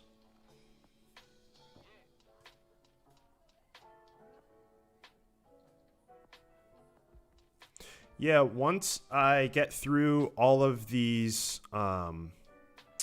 videos going over all the new updates, I'm going to ask the community for ideas. And I feel like some of them are going to be very beginner, and then some are going to be people that have followed along on the channel for a longer period of time, that they're going to be like more in-depth tutorials. That's the idea currently, at least. We'll see where it goes, but that's currently the idea there. Driving down the road, or a bird flying, across the sky, or a plane flying, whatever it is, we can add that in here, and this will then look like it's a part of the video clip. So if I click on here, and this is just to show you, let's say, this was a plane or whatever. I'm just going to add some into here, but I think you get the idea here, how this is all processed. Actually, let's change this up just a little bit. I know I changed this a couple of times.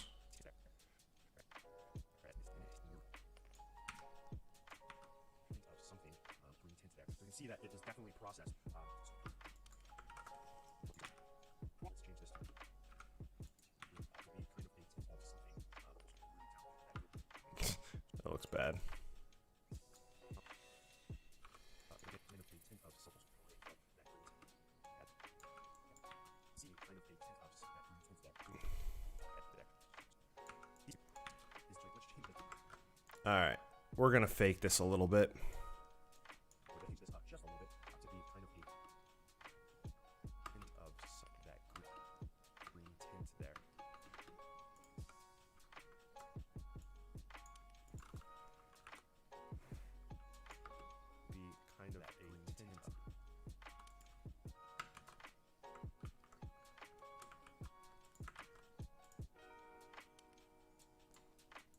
To be kind of a tint of to be kind of a tint of to be kind of a tint of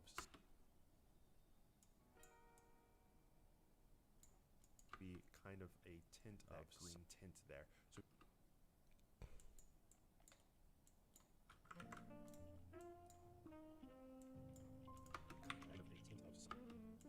so we can see that it is definitely processed. A tint of something. So we can see that the kind of a tint of something. So we can see that it is definitely kind of a tint of something. So we can see that it is definitely processed.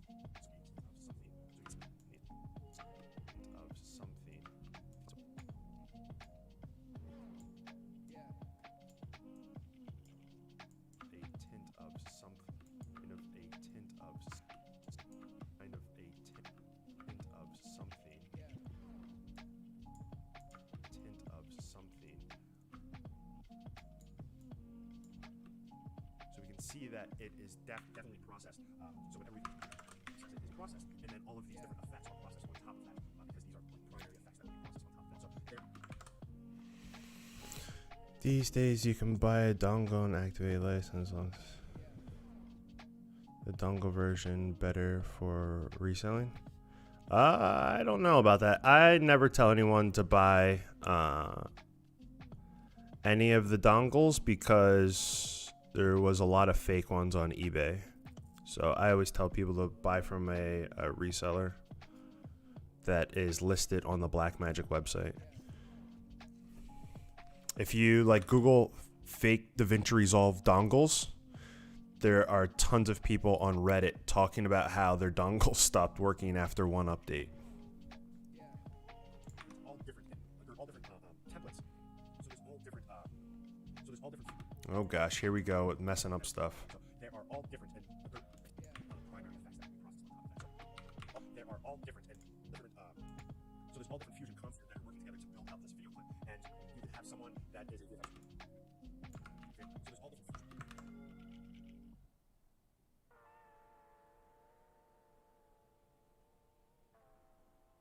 Yes, I was one of those stupid eBay sellers. Oh, geez, that sucks, man. Yeah, there was, I found people that were selling on very, very popular websites. Let's just say that. Very, very big companies in the United States. That weren't on the website. Very, very big reseller. Or marketplace, should I say. Very, very big marketplace that was selling like the knockoff dongles. Primary effects that would be processed on top of that. So there's all different fusion concepts that are working together to build out this video clip, and you can have someone that is a VFX artist that's doing very in-depth compositing. They can do the whole composite, but then you can have the editor throw some type of little effect on top. It sounds kind of shitty. Little effect on top of it that you might have got from a pre-made pack, or that you guys made on site. You now have the ability to simply go through, change how things are processed, change the order. I mean, I get the idea of what I'm trying to explain here. It just is coming off really bad. Sorry. Was there any way to get your money back?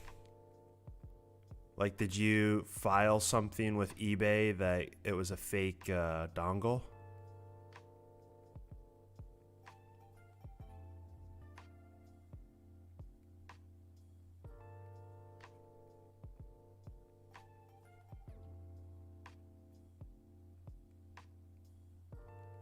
What's the plan for the room?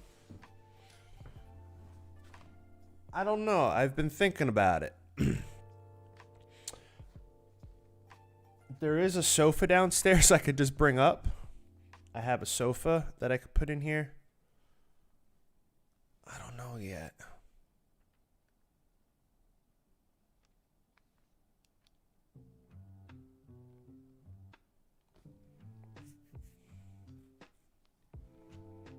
Oh, it worked for a year and then it finally stopped working? That sucks.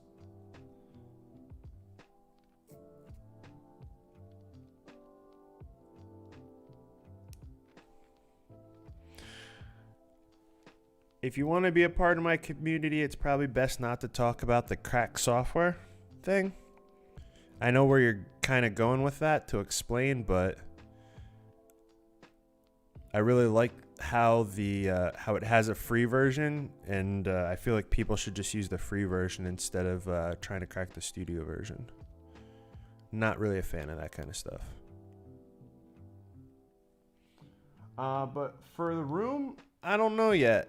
I have some cool, I have some really big ideas that I would like to do, but I don't know how like realistic they are.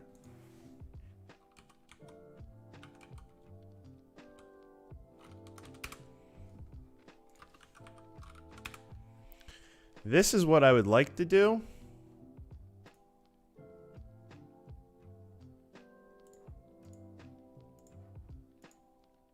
Hold on, let me find a picture.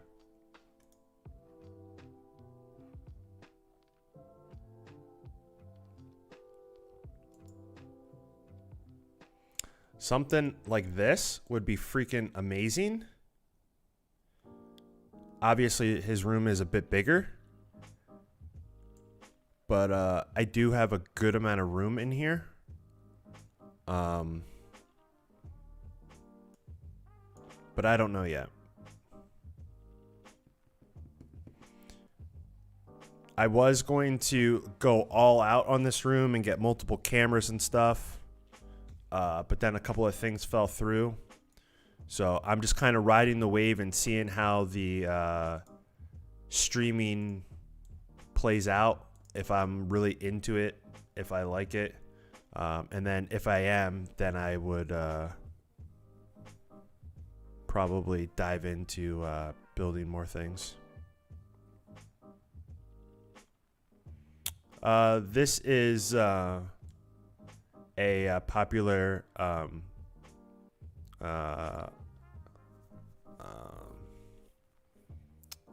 EDM artist. His name's Deadmau5.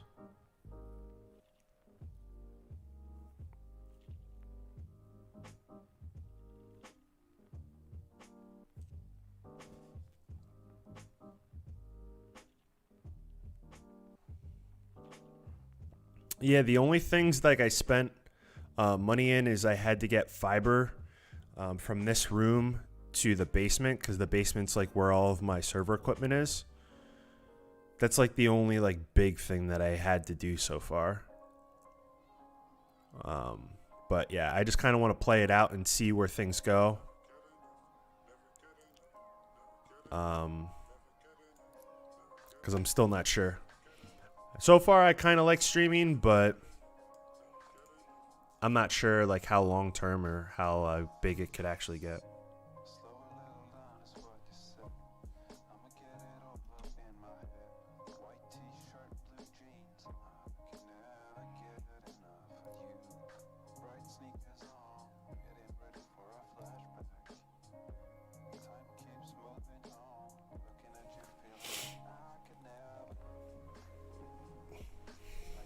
The wheels in the color page, they just became like really thin. I don't know how small your screen is, but... And I don't know if there's like different modes to make them bigger if you need. Oh. I mean, you could go old school and just use use the bars. That's how color grading used to be done.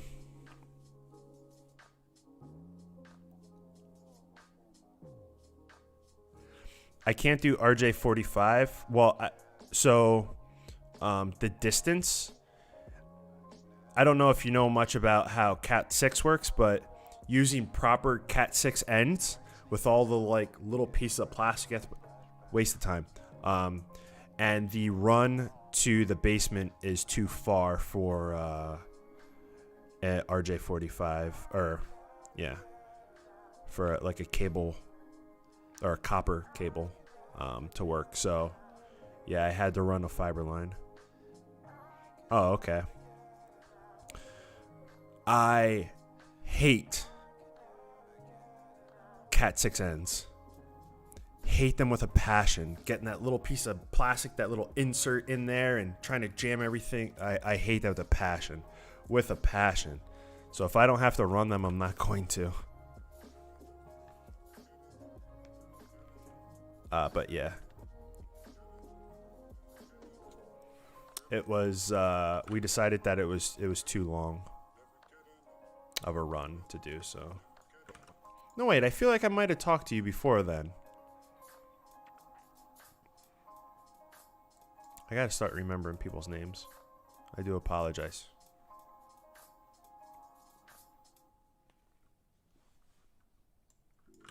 Little effect on top of it that you might have got from pre-made packs, or you guys need on site. You now have the ability to simply go through, change how things are processed, change the order like I'm showing here, and then go into each comp and change the different parameters in those comps. The big thing that I was saying before, if I come over to here, there's nothing stating or really showing within the UI that. So many ums. Stating or really showing Nitama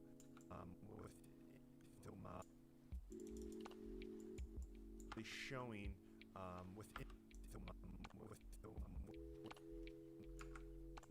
showing within the UI that this is the primary comp for this project, right? There's nothing really here showing that. If I come back to the edit and then I click on one of these, we're going back into here and there's nothing that shows it. You know, this. Oh, I only have a fiber cable inside. It doesn't. I don't have fiber service. It's only inside because I have a 10 gigabit network inside that goes to my servers downstairs.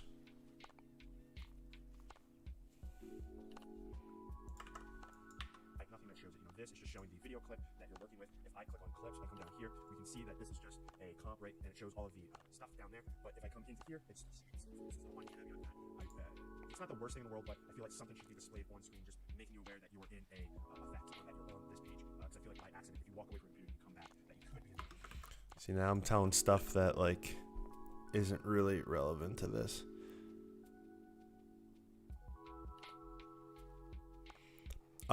So this, ooh, I just minimized it. The playlist is just one of the albums on Epidemic Sound. In the description of this video, there should be a link that'll get you a free month. And this stuff, as long as you connect your account to it. So if I come into here, like my YouTube account is connected to this, all the stuff that I stream or play on, I don't have to worry about like any like licensing issues or DMCA takedown notices or copyright strikes or any of that.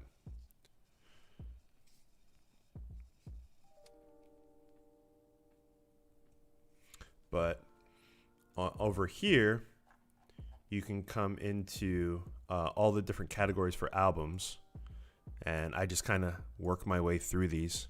Sometimes they're kind of like, but sometimes they're like good, like background stuff to kind of work with. Yeah.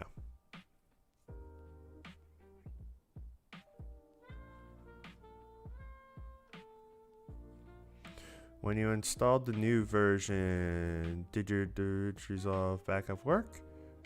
Oh, database work? Yep, everything worked. What I would say to do though is over here, you're going to, so this is your database. You're going to click this button here, and you want to click this button. If you have whatever your database is, click this button here, and this will allow you to back it up. So back it up before you upgrade the database. Just in case if DaVinci Resolve 17 doesn't work on your computer or you have some stability issues or whatever it may be, and you want to go back to 16, if you have a backup of it, you could always just use the backup because the backup obviously won't have the upgrade, the database upgrade, and then you can just use that. But once you upgrade, you can't use that same database to use in 16.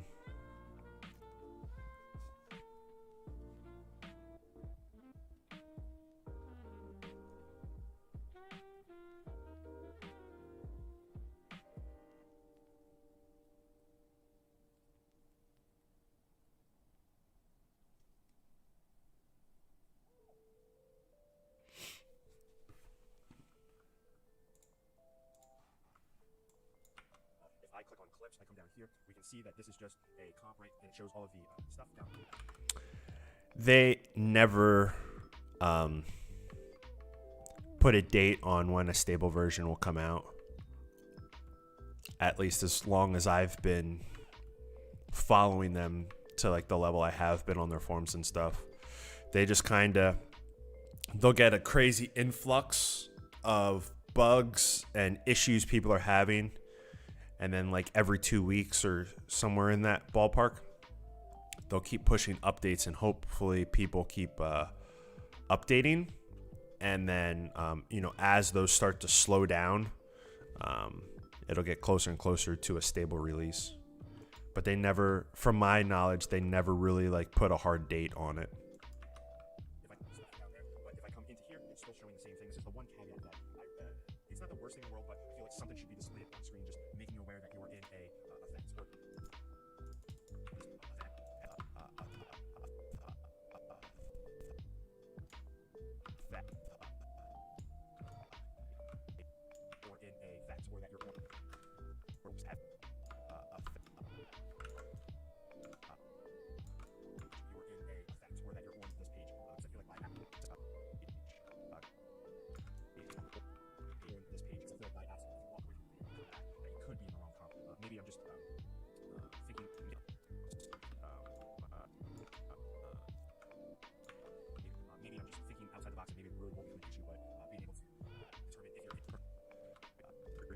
Jeez, I freaking scatterbrain on this one. Effect, if you're working in effect, or if you're working on the main timeline, because I can come in here and say, okay, you know what?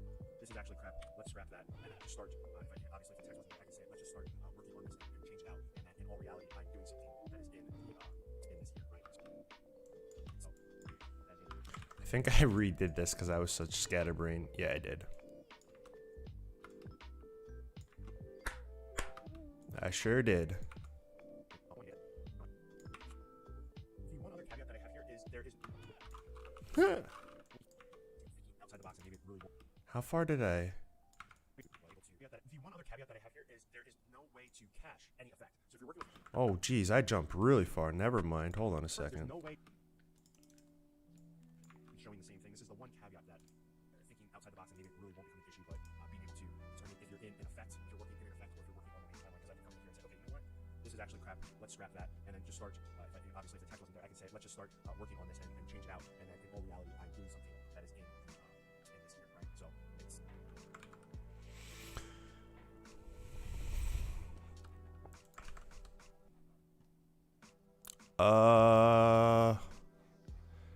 I'm in Eastern Standard Time. So, in the US. Right now, it is 4 a.m. 4 o'clock in the morning.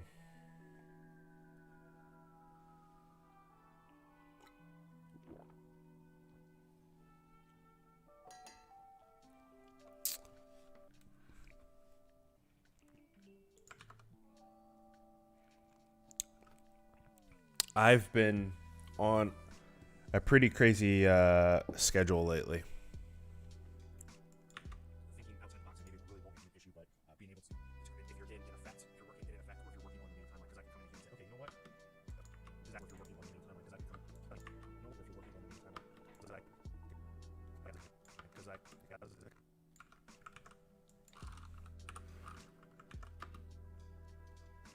The one other caveat that I have here. The one other caveat that I have here is there is no way to cache any effect. So if you're working with any effects currently, this could change by the time we get out of beta, but currently there is no way to cache fusion effects. Even though within the project there is a setting for caching fusion effects, but it's only caching fusion effects or fusion comps that are tied directly to the clip that's on the timeline. So like I was showing you, the three different comps that we were currently working with, if I come back here, so currently there's no caching into anything here.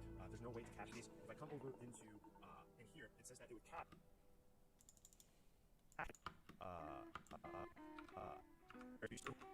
Over into in here, it says that it would cache, automatically cache if you're in the user mode. The user mode means that you have to manually say what is cached. Manually say.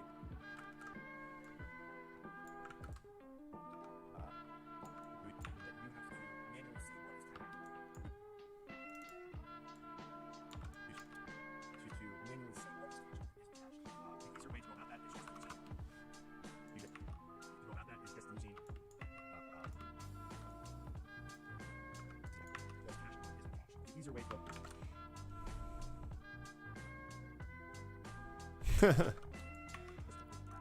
go about that is just using.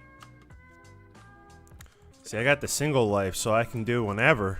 Smart cache, and that would automatically cache those things. But there's no way of caching those things. So maybe this is an oversight, but the only way to cache stuff and the only stuff that gets cached is if we go over to the normal project and say we add something on here that would need, or that would then turn this into a fusion column. So I can come here and now we see a source that represents a fusion column. And as you can see across the top, now it's going to cache. But it's only going to cache this initial thing. So once that's processed and it's cached, then it's going to run through our effects. Our effects currently, there's no way to cache. So with that, there are a couple of drawbacks. If you end up adding a lot on there, as you can see, we're struggling here on the playback. Now, the stuff that's here, just the title, that's not going to be something that... See, that's a normal time to be up. 9 in the morning. That's just going to remove all the stuff that we added with the only thing. So now we have no caching. And now if we play this back, obviously it's going to go into one. I'll go through that problem now. Unless, I believe, you'll be able to go into each one of these into a node-based cache. So I might be able to come into here. I actually don't know.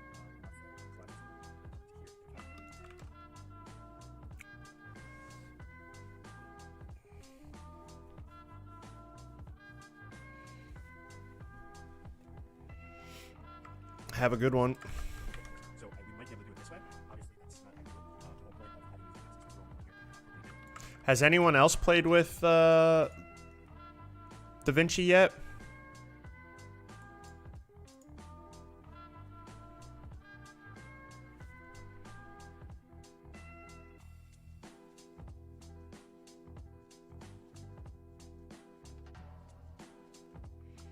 Are you using the whole new like smart tracker thing, or are you manually tracking it?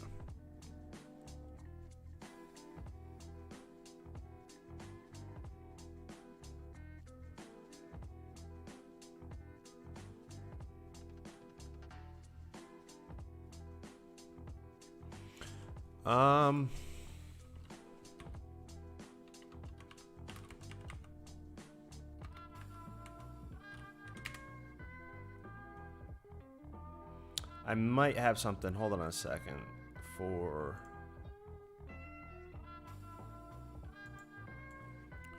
So you could. I don't know a ton about it, but I know that they updated like the grease pencil and how this whole thing works. You might get some. You could use Blender. Grease pencil is how you do like all the 2D stuff. It's used for a couple of different things in Blender, but they added a whole system, and it looks like you can do animation in Blender. I know very little about like 2D animation because you're asking about Toon Boom, but I just know like it's possible-ish, but I just don't know a ton about it. Yeah, so you know the whole like single frame thing, and obviously a bouncing ball. They're doing all in 2D, and then you could obviously add 3D. I would just look into it. Look up Blender, look up Grease Pencil, look up 2D animation Blender sort of thing, and you might be able to find something that would work out for you.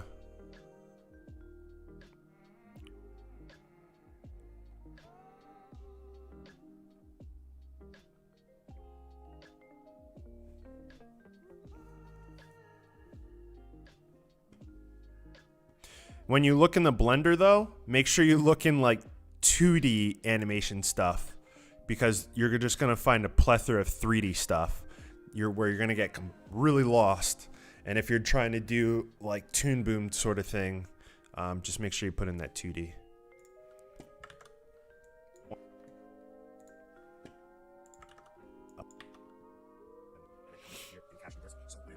This way. Obviously, that's not ideal. The whole point of having these effects is to throw them on here, quickly edit them, and have them work with the project. But yeah, so it doesn't seem like there's a way to cache these. I might be completely wrong on that. Like I said, in here there is the ability to automatically cache fusion effects in user mode. So I can simply come over to the app, go into user mode, and there's no more that is automatically added here. What that means is that if we come over to Fusion and then we add something in here, like I was saying, that setting is if we're on user mode, that it would automatically start to cache. And as we can see, it's added on there to start to cache this. And that's just because it's looking at the Fusion code that's connected to this one, to the clip that's on the timeline, and not the effects. Because of that, that's then triggering the cache. But that cache will only be for this little comp. Once it's done with that, then it jumps to the effects panel and it starts to cache that stack there. Or it doesn't cache that stack, it that stack. And there's no way of caching it yet. So just want to make you aware of that. I feel like there's definitely going to be a lot made. The caching thing will definitely get fixed in a short period of time. I can guarantee you that. There's definitely going to be a lot made. The caching thing will definitely get fixed in a short period of time. I can guarantee you that. And the effects are definitely going to be a thing that we're going to see more and more, and a lot more people creating them, because there is a lot of possibilities there. There's a lot of cool ideas that, at least for me, that I already have here. One of the other things to let you know, this click these 3 dots. Like I said, my keyboard shortcuts are a little bit different, but it's just called fast forward. So the command just fast forward. You just set obviously whatever keyframe to fast forward, and then the more times you push it, the faster and faster it goes. After editing so many videos now, I have to play everything I edit. I have to play at some type of faster speed. I know, like some people, it's kind of jarring to hear, you know, you speak like a chipmunk, but yeah, it's the only way you get edits done quicker, until you have to get like super, like the pacing done, then you play it in real time. But I'm doing tutorials, so it's not that big of a deal with this. You can click on the preview with the hover, and that just means that once you're in here, you can hover over it, and it'll show you what this thing is and what it would look like being applied to your clip in its default state. Obviously, you can go in and change it up, but it just shows you the default state, what that would look like scrolling through your clip. So that's pretty much the Fusion effects on the edit page. I think that it's another great addition to DaVinci Resolve. I really like how this whole panel over here. I really like how this whole panel. Yeah, L is on the other side of the keyboard. No way that I would actually hit that.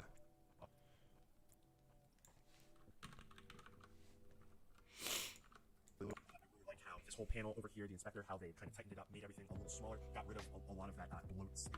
Jeez. Got rid of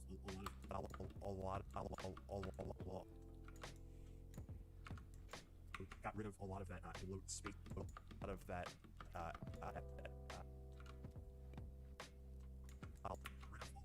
space that was on there. I like that now everything is across the top. That you can automatically add them. It then says that this is available. You can switch between.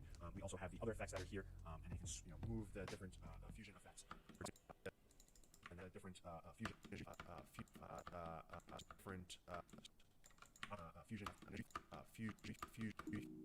remove the different fusion effects up or down, and then that dictates how they're processed and which one layers over top of each one. But yeah, that's pretty much the fusion effects on the edit page and DaVinci Resolve. And I think that's kind of it. Yeah, I didn't know how to end this one. I'm pretty happy with that addition to DaVinci Resolve. So that's pretty. So that's pretty much it. There isn't much more to add to it. I always love adding an in there. So that's pretty much it. There isn't much more to add to it. I'm pretty happy with that addition to DaVinci Resolve. I think like there's definitely going to be a lot more that is seen with that. There's probably going to be a couple. A lot more. I think like there's definitely going to be a lot more that is seen with that. There's probably going to be a couple more improvements until. There's probably going to be a couple more improvements until we're out of beta. We're at our improvements until we're out of beta here. But I'm definitely hopeful and I enjoy it, and I really like the addition to over here, making everything a bit smaller, getting rid of all of that extra unnecessary. See, I said that twice, so I wanted to get rid of all that. And that dictates how they're processed. So this was on there. I like that now everything is across the top. You can automatically add them. To DaVinci Resolve, I really like how this whole panel over here, the inspector, kind of default state what that looks like scrolling through your clip. So that's pretty much the fusion effects on the edit page. I think that page.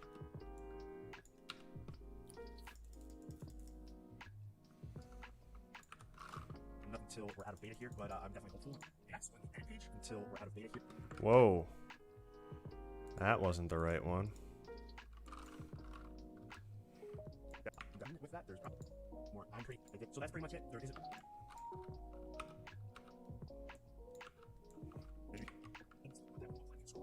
So that's pretty much the fusion effects on the edit page. Gives you the default state what that looks like scrolling through your clip. So that's pretty much the fusion effects on the edit page. So that's pretty much it. There isn't much more. Fusion effects on the edit page. So that's pretty much it.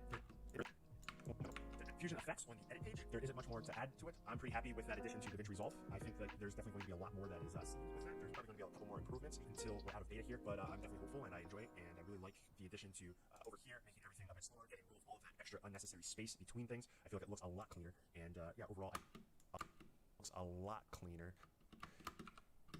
And yeah, overall, a lot cleaner. Yeah, overall, I feel like it's a nice addition to DaVinci Resolve. So that's pretty much all I have on fusion effects on the edit page. My name's JR. Thank you for watching. Stay safe, guys. I'll see you guys in the next one.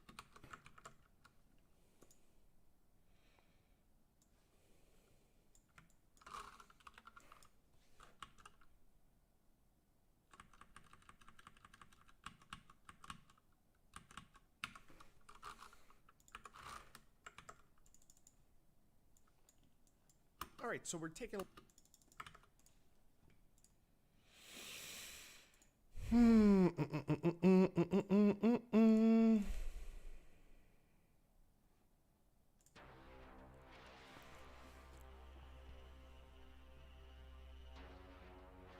Can you rotoscope people out?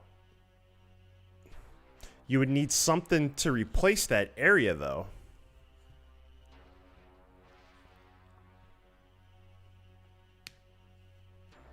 What would go in that area if you did do that, though?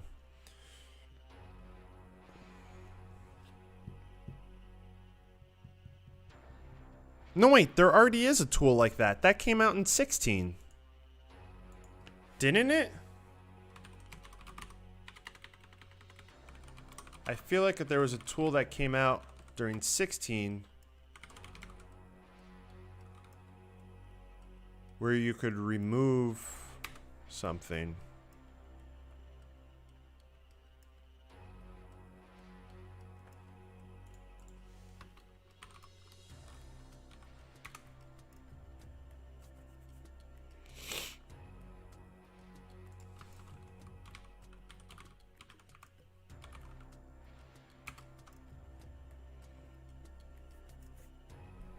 Object remove, yeah.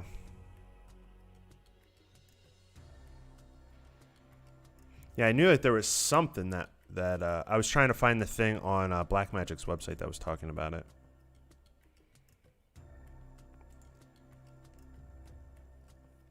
Yeah, anything that uses the neural engine, I believe, is studio only.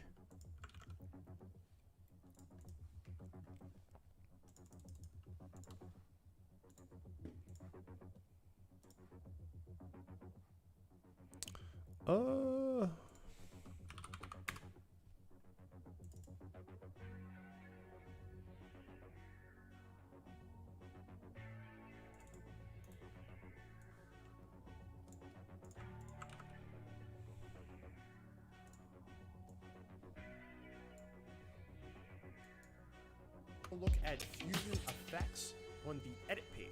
The cool thing with these is that all the effects are in an effect stack, so you can change the way in which that they're stacked on top of each other. And even cooler than that, each effect is in its own fusion comp. All right, so we're taking a look at Definitely don't like that as a song.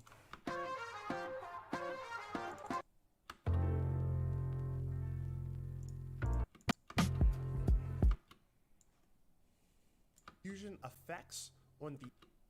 All right, so we're taking a look at fusion effects on the edit page. Jeez, am I like out of sync? The cool thing with these is that Kinda. It almost seems are in like. effect stack, so you can change the way in which that they're stacked on top of each other. And even cooler than that, each effect. All right.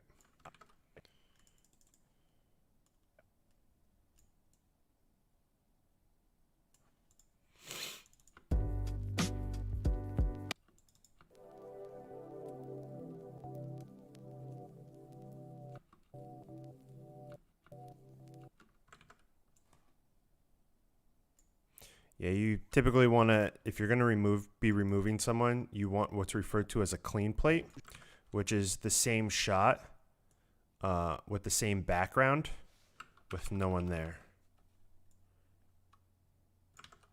To how these actually work, because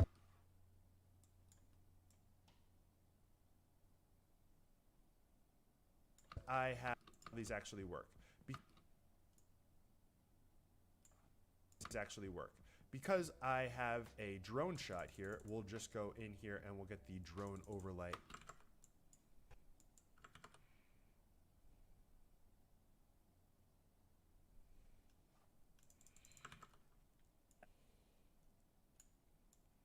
Maybe you could do something creative instead of removing them, unless you really have to. Blur them or something. I don't know.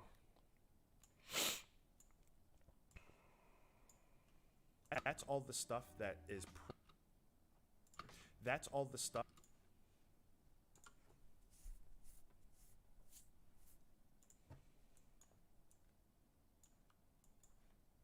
That's all the stuff that is prior in the stack, right? So all the stuff is getting.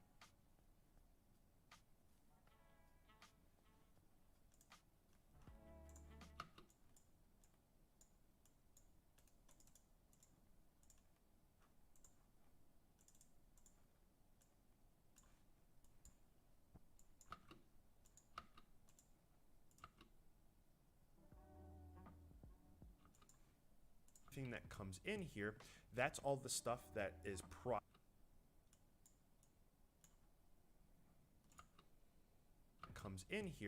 that's all the stuff that is prior in the stack, right? So all the stuff is getting rendered first, and then because the drone overlay is below that.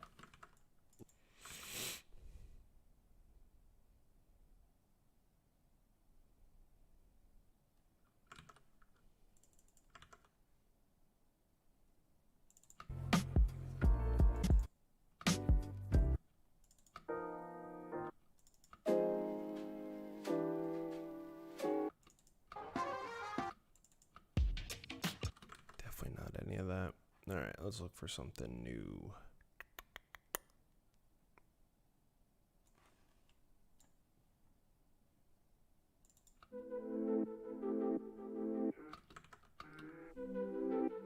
A free version of what? DaVinci Resolve 17? Yes.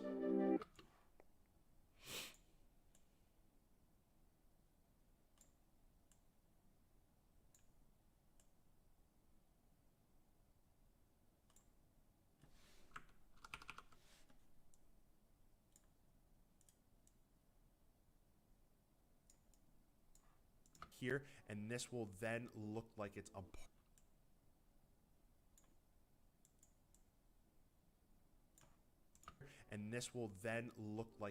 part of the video clip. So if I click on here, and this is just to show you, let's say, you know, this was a plane or whatever, I'm just going to add some text into here, but I think you'll get the idea here, how this is all processed. Actually, let's change this up just a little bit to be kind of a tint of something. So we can see that it is definitely processed. So whenever we composite is processed, and then all of these different effects are processed on top of that, because these are like primary effects that would be processed on top of that. So there's all different fusion comps here that are working together to build.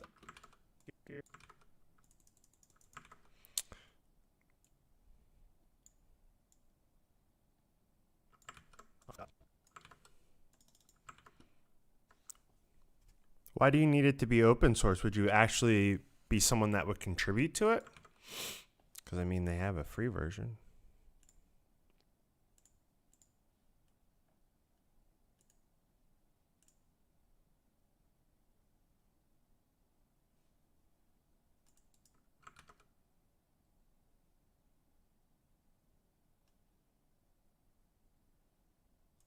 Comps that we were currently working with. If I come back here,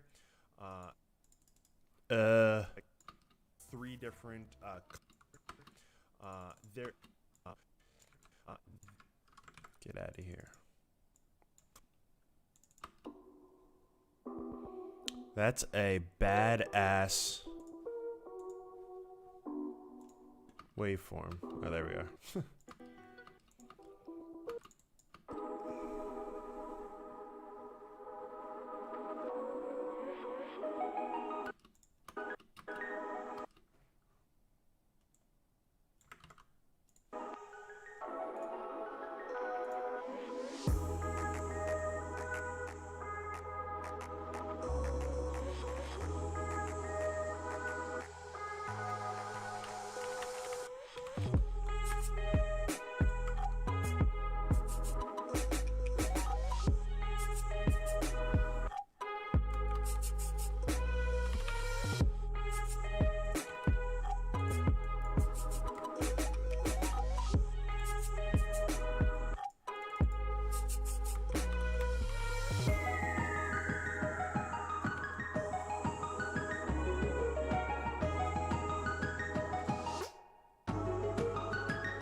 I definitely just had to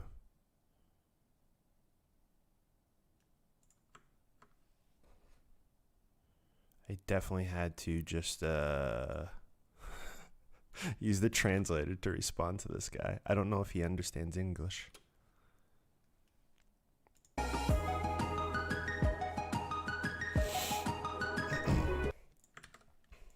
Different comps that we were currently working with. If I come back.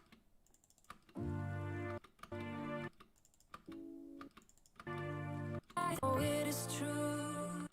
Definitely no lyrics.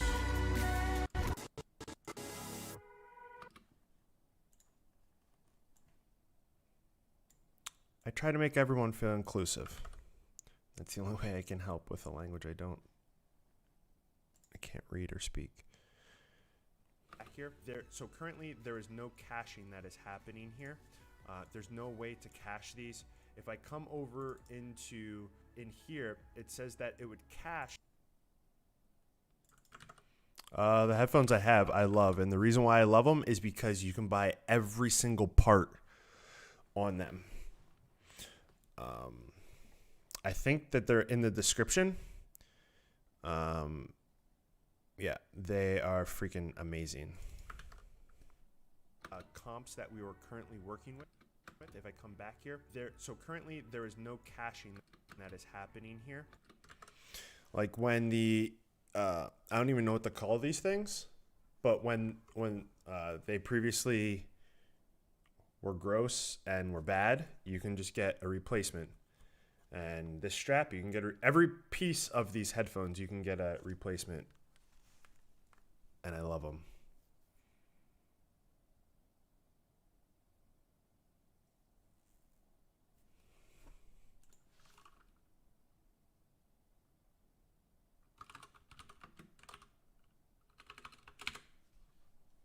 It's all right. You don't need to know English. I got you.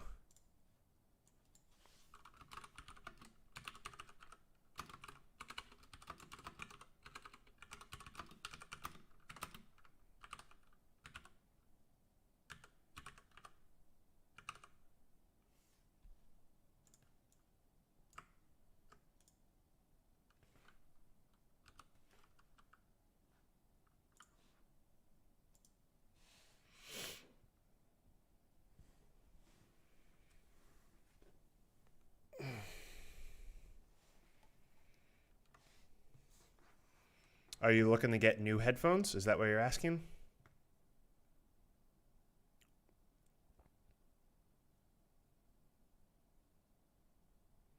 Because in the past, I've like bought other headphones from what the heck is that company called? It's a really popular company. I can't think of what they're called. B&H. I think it was like AG or something like that. But I don't know what the actual name for them. But I couldn't find any parts for them. It's not AG. It's something with an A.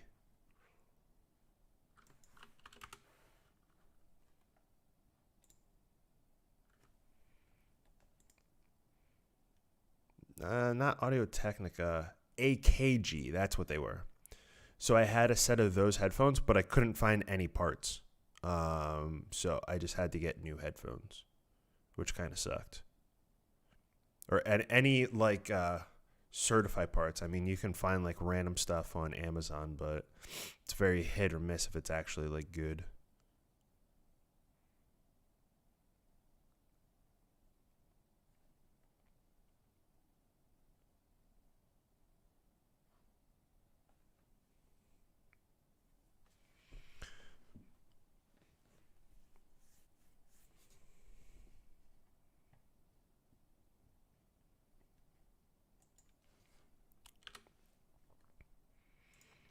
Everything is in why not Premiere? Everything's in one program, and you don't have to round trip ever. All of these pages are like all of the different programs all in one.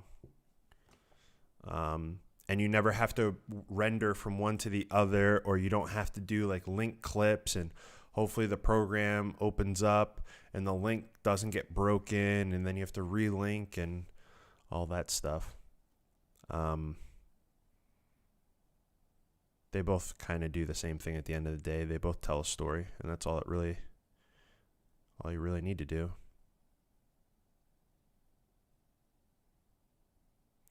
I have to update my registry. My domain? Is that what you're talking about? That should auto updates. I'm not concerned with that.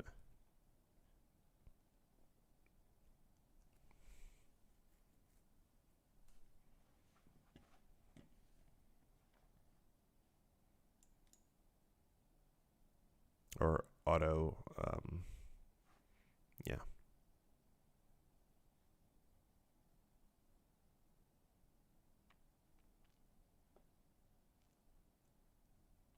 Well, then keep using it. If you think it has more options, keep using it. Like I was showing you the three different comps that we were currently I'm not here to fight you.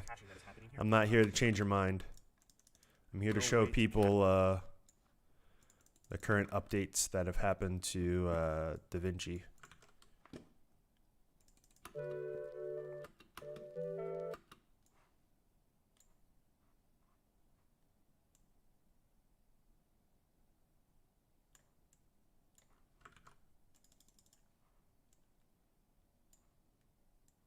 we might be able to do it this way.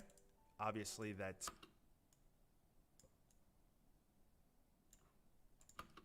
and then come into here and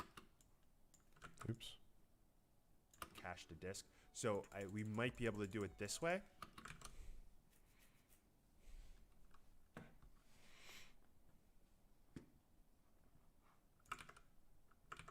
Obviously, that's not ideal. The whole point of having these effects is to throw them on here, quickly edit them. Yeah, I won't lose my domain. The project, but yeah. So doesn't seem like there's a way to cache these. But thank you. I might be completely wrong on that. Only be now the real question is, why did you go to whois and look up when my domain is expiring? That's the real question. This little comp. Once it's done with that, then it jumps to the effects panel and it starts to cache that stack there. Or excuse me, it doesn't cache that stack, it starts to process that stack. And there's no way of caching that yet. So just wanted to make you aware of that. I feel like there's definitely going to be a lot made. The caching thing will definitely get fixed in a short period of time. I can guarantee you that. So far, no issues. Like I've been saying all night, if I go into here and get like, hello? And go in like my wedding titles and view, like look at them. All the animations are fast, you know, depending on how I go. The wiggles, all of that looks good. Everything is fast, quick and easy to preview stuff. All of it's super quick. I'm happy with it. But yeah. Oh, you have a plugin on Firefox. Oh, I know it's all public information. I know that. That's why I said whois, because that's where people typically go to look that stuff up. Yeah, I'm not that concerned.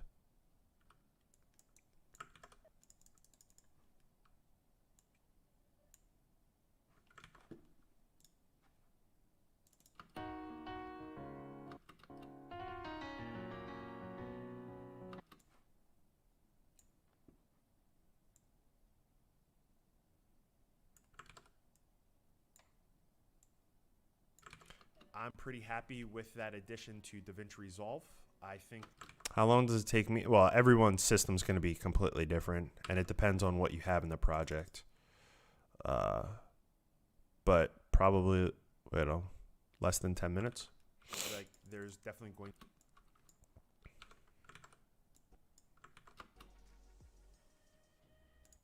Happy with that addition to DaVinci Resolve. I think like there's definitely going to be a lot more that is seen with that. There's probably going to be a couple more improvements until we're out of beta.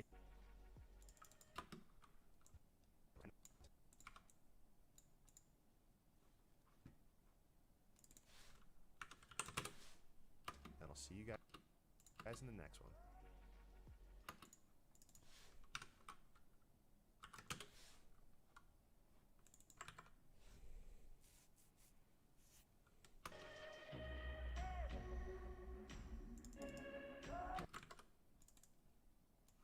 There's a lot of factors to play on how long your render times are, what kind of footage you're using, your hardware that you have, how complicated is your edit.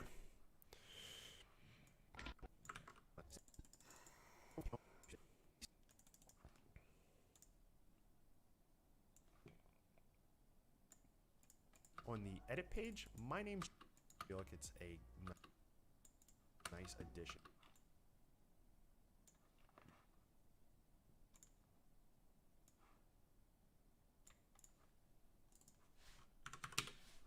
DaVinci Resolve. So that's pretty much all I have on Fusion Effects on the edit page. My name's JR. Thank you for watching. Stay safe, guys, and I'll see you guys in the next one. Bam, I think I'm done with my second one. All right, so we're taking a look at Fusion Effects on the layered on theme. Before we get started, for those who haven't seen my content before, I do have a website that's fully dedicated to every. Okay.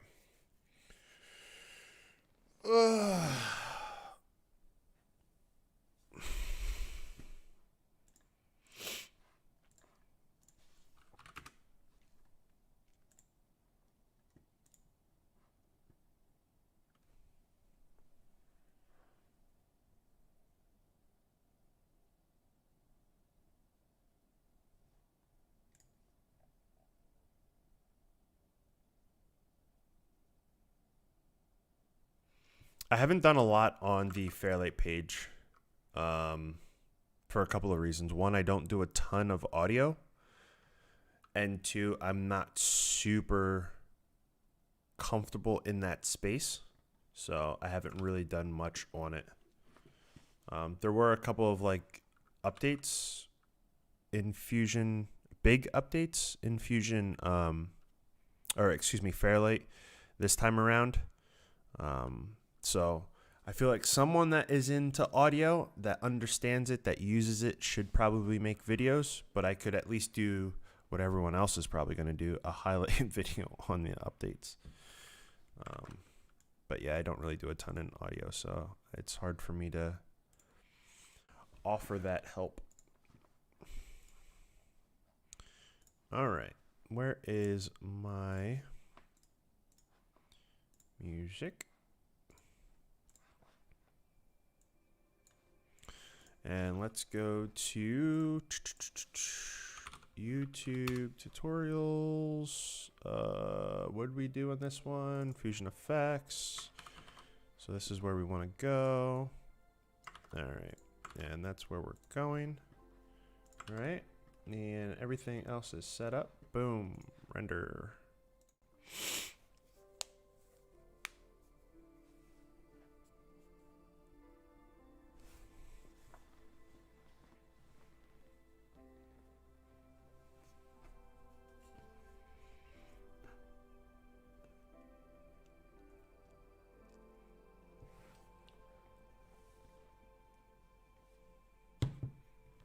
So has anyone else done anything in the new DaVinci yet?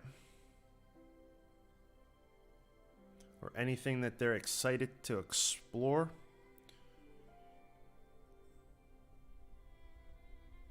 I wish I could see the stats on how many people are going to use the collaborative features.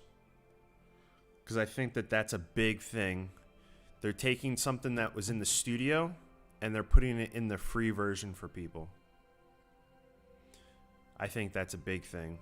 They're letting go part of their product that brought customers to them. They're giving it out for free because of the pandemic. Curious how many people are actually going to jump on. Would be a cool stat to see.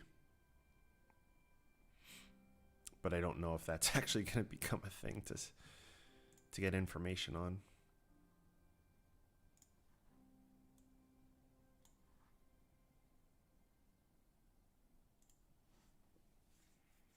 Yeah, it definitely could be, because think about it. If let's say you have a whole studio or a whole production house that uses Resolve, but the licenses or the dongles are on all the systems in the building, and everyone lives all across town, and they have some kind of system, at their house. They would just be able to, get some edits done at least.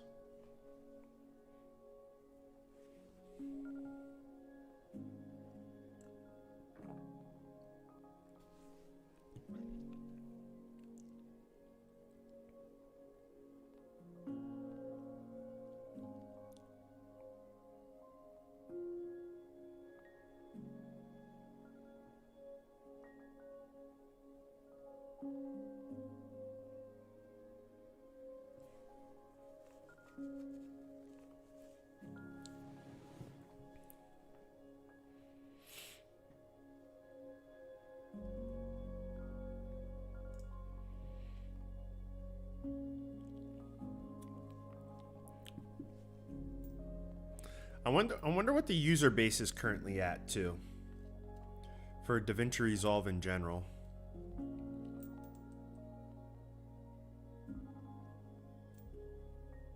When I was talking to, when I had that interview that's on YouTube, they were saying in the millions, but they wouldn't say like how many. Because a big number, since Adobe is a publicly traded company, that's something that they have to show. Now definitely since they have a subscription model, they have to show how many people are subscribed. I'm just curious what the number difference is, even if it's the free version. Because if you're in the free version, you have at least a couple of toes in the water, in the DaVinci Resolve water. Even though you might not be like a hardcore user of the software.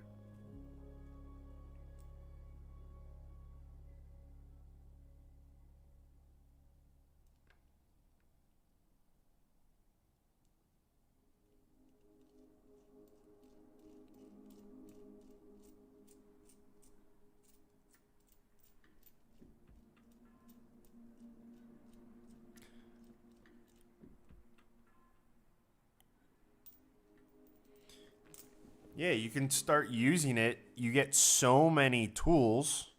You could make a feature film in 4K. If you wanted to do 60 frames per second, you could. Frozen again? It must be because of the rendering or something. I don't know. Are we good now? Yeah. But thank you.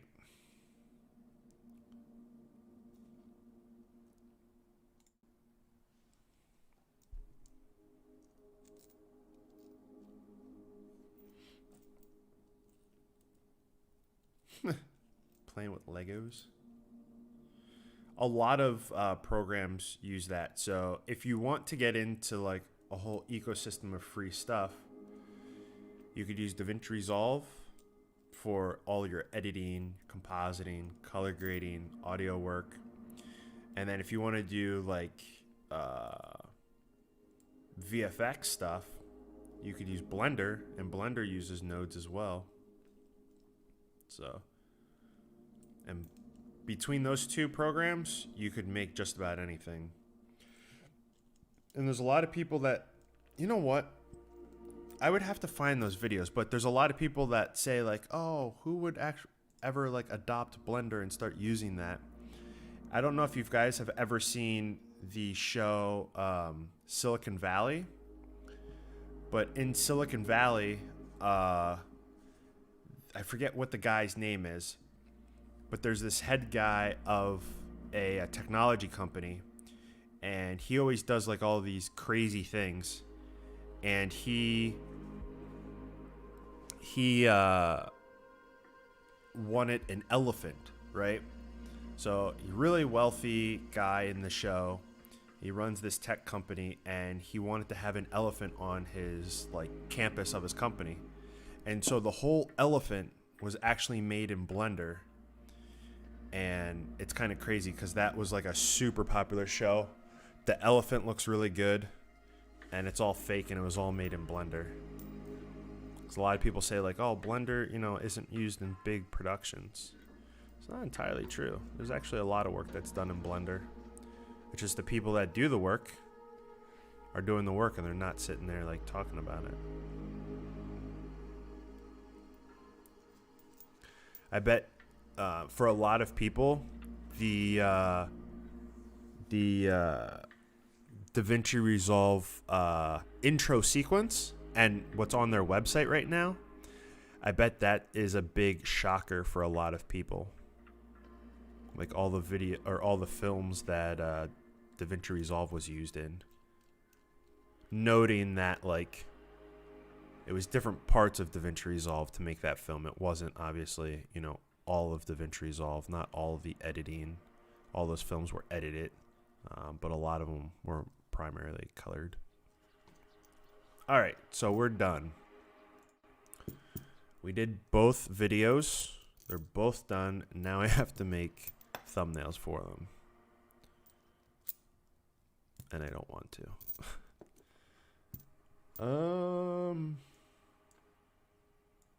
I have to think of a creative way to make a thumbnail. Yeah, there's vast majority of stuff is node based. It's just a lot of people that are coming from like Premiere think everything is layers, which isn't true.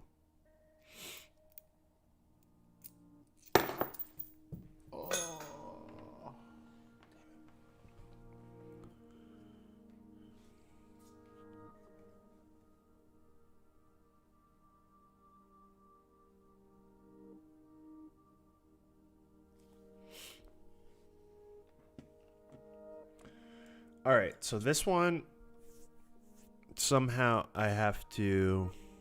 All right, I know exactly what I'll do for this one. So I'm going to come back to the actual project I was working in. I don't remember if I saved all the stuff in there.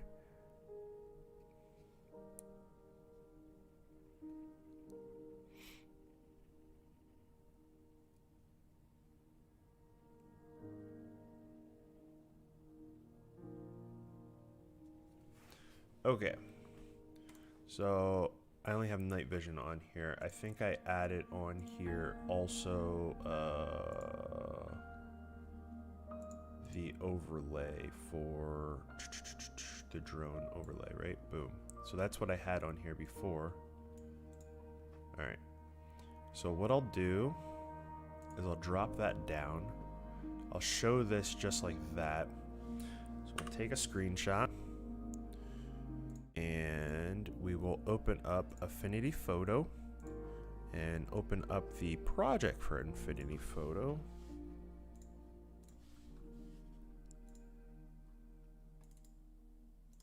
For my thumbnails.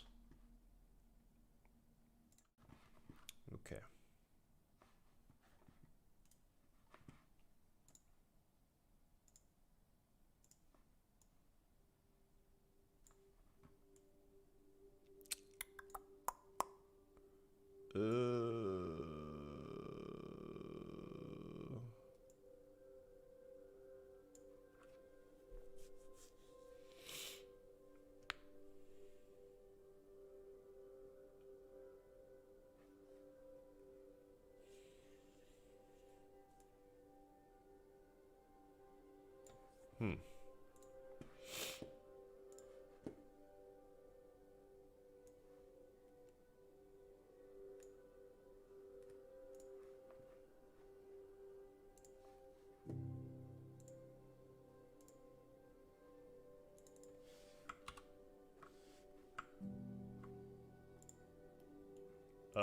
Wait a second.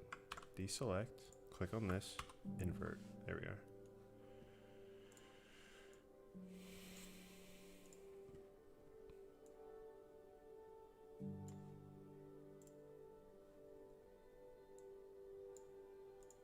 What is going on here? I can't pick a color. Oh, saturation. It's been a while since I've used this. I need to start making more tutorials, damn it. Oh man, I look rough in that picture. Alright. Alright, so now that I have that, I think somehow in here I can do like a stroke. Glow, outline. Let's make it red. Super saturate it. 2 pixels. More pixels.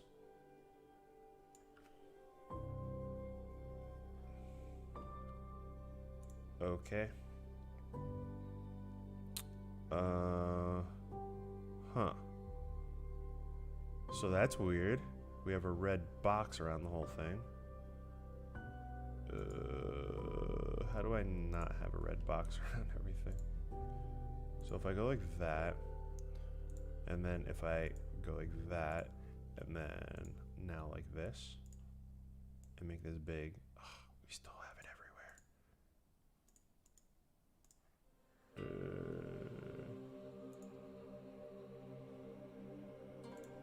So if I go like this now, how do I get rid of this crap?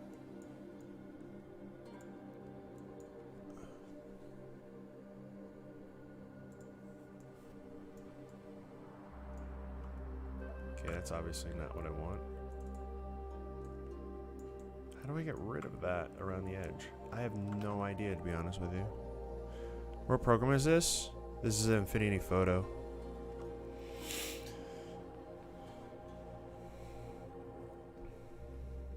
Listen, listen, listen. It is updated. Look at that. Now I have the stupid filter things. Leave me alone. I updated it. I listened. But it still freezes. I don't know why. Oh. How the heck?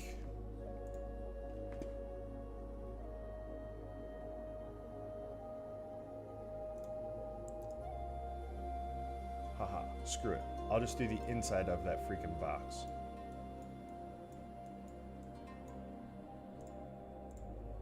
Looks good enough for me.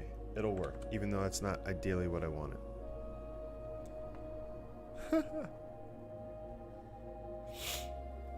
Alright, and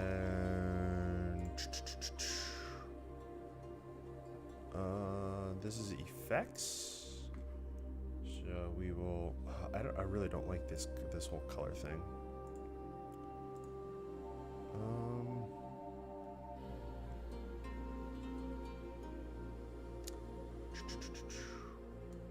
What do I do?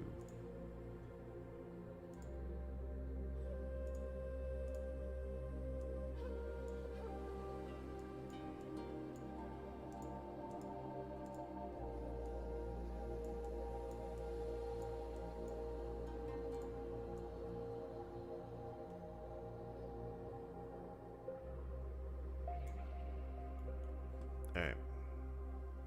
So we got that. Then up here, we're gonna write some text. And what are we gonna put here? Fusion.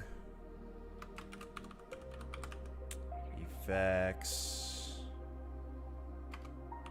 On.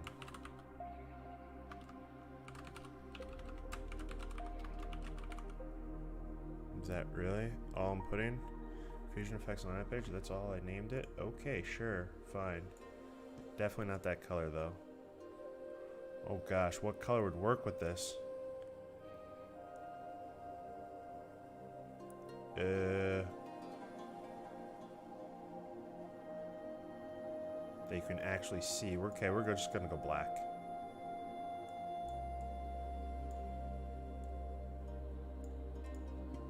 Actually, no. Go like that. Then we're gonna do the double. We're gonna do the outer shadow. Make it dark. Radius. How do I get rid of the blur?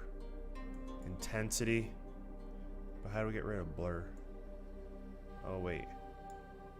That's not like a drop shadow though. That's just like an outer thing. That's like, what's the difference between that and the line? I don't know. For sure. Works for me.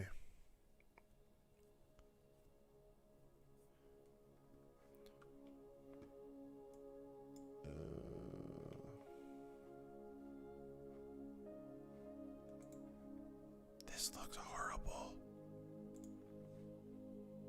I'm gonna come up with something cooler. Okay, this is how I come up with cool stuff.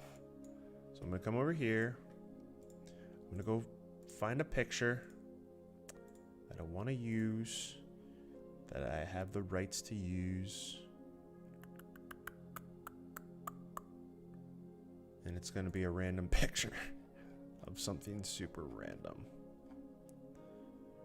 Because that's what I do.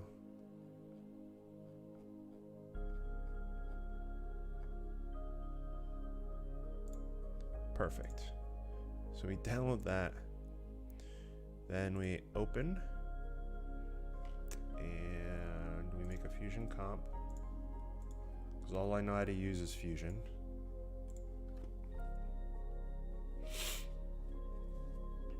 And then we'll bring the photo in. And we will grab this. We will grab a bitmap. And we'll put this into here, and then in here we'll go like that. Put a transform there.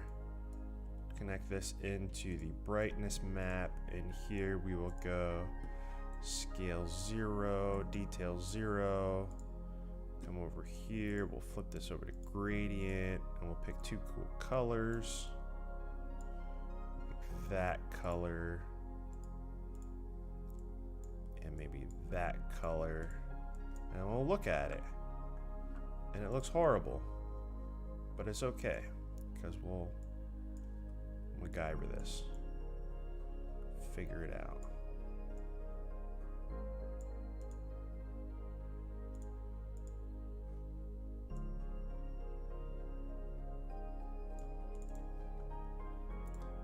Come back in here and then we move this around a little bit, do something like that.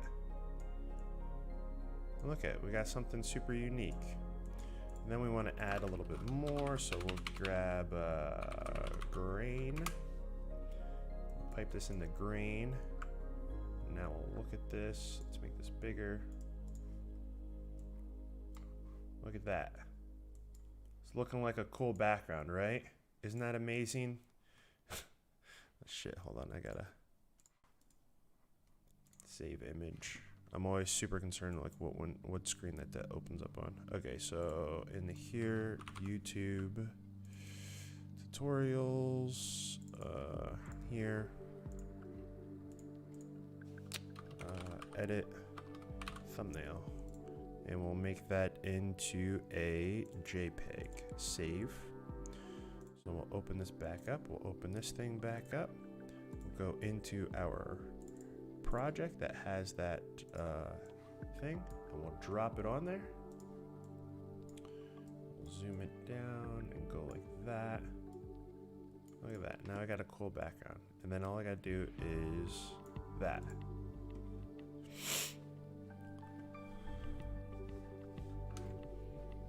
And then, I don't like the colors. Hold on a second. Alright, so maybe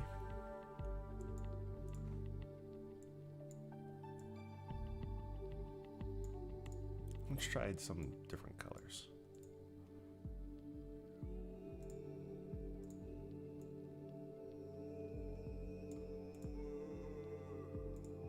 What if we switch them?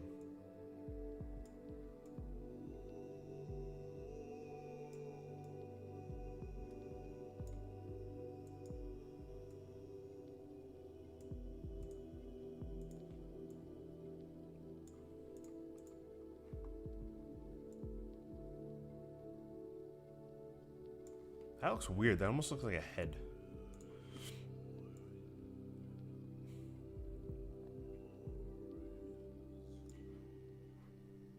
Oh, now I can't unsee it.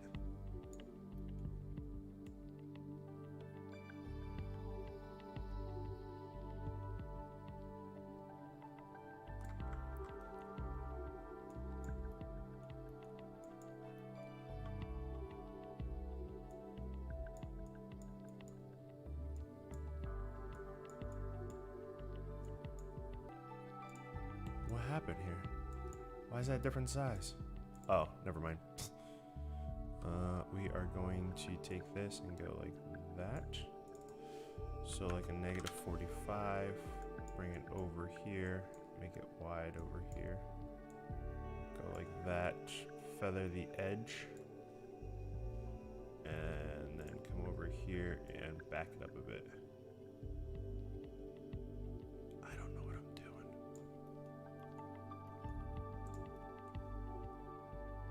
There's a lot of work going into this freaking thing. I don't know if I like it. It's abstract. Alright, let me save this quick.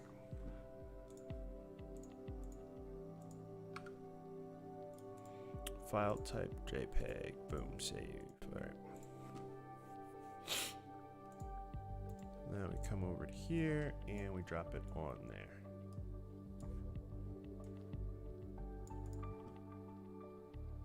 Why don't I see everything else? Oh, because it's all the way at the top.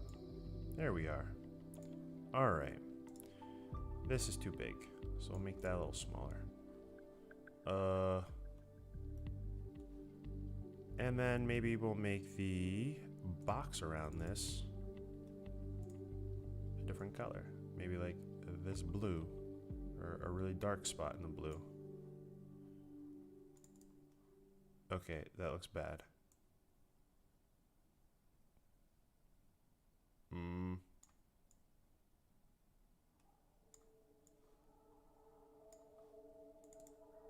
Perfect.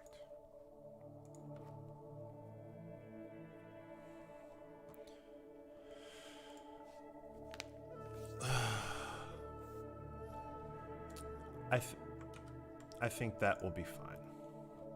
That works. Now I just need to do the other one. All right, so go back to camera and save this quick. Export. YouTube. That was the effects thing, right? Yeah. Effects, thumbnail. Okay, so now I have to figure out what I'm going to do for the other project. So let's just go over to the other project. Because I forget what this was. Oh, this was the audio wave thing.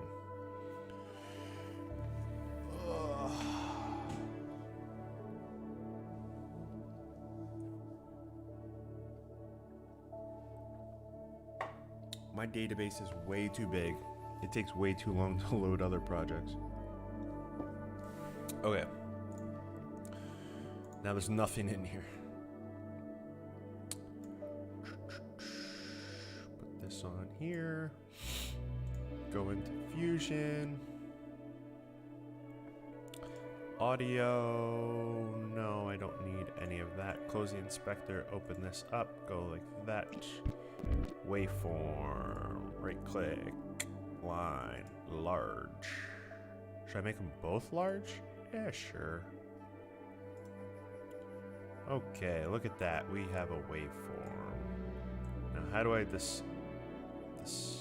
how do I show this off and have it look interesting? All right, we need it longer. So what we will do is we'll take this and we will duplicate it. Take these, duplicate those, take those, duplicate those, take those, duplicate those. Highlight all of these, turn this into a fusion, or excuse me, a compound clip. And now let's go over. Now, I have a really long song. Oh wait, I don't have a long song because you have to freaking do this stupid thing. Come over here, purge.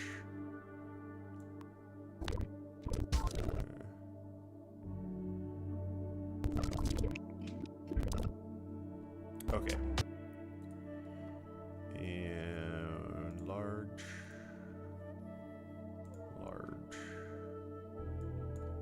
We'll zoom it in to make it look really detailed, right?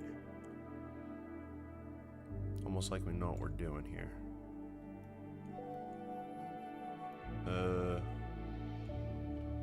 What if I just close that and then have that? Can you tell it's still Fusion?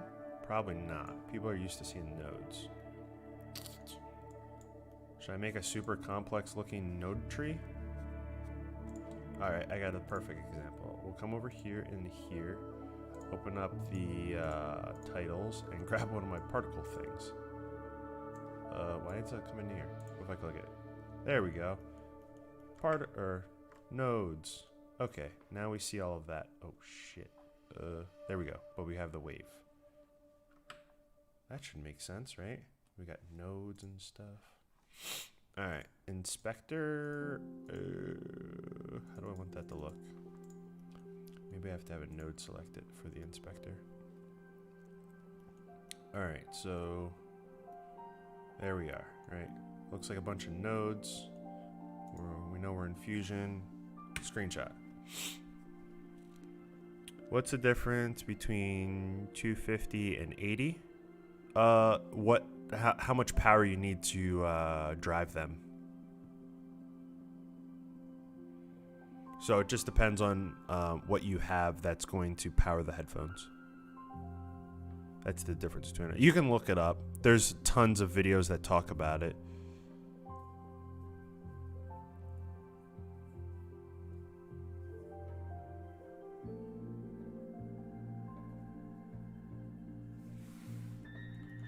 Okay, so now that I have that, I can come back over to here. New pastes. Okay. So what are we gonna do here? Navigation, zoom out. Give that to go something like that.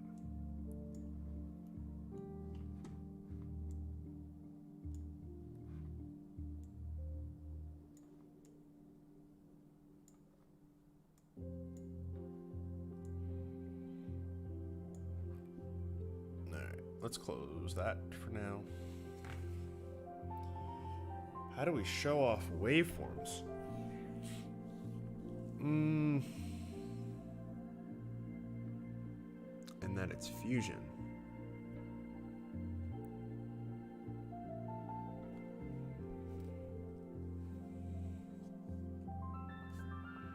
Song name? That's a great question. I have no idea. Let's look. There we are.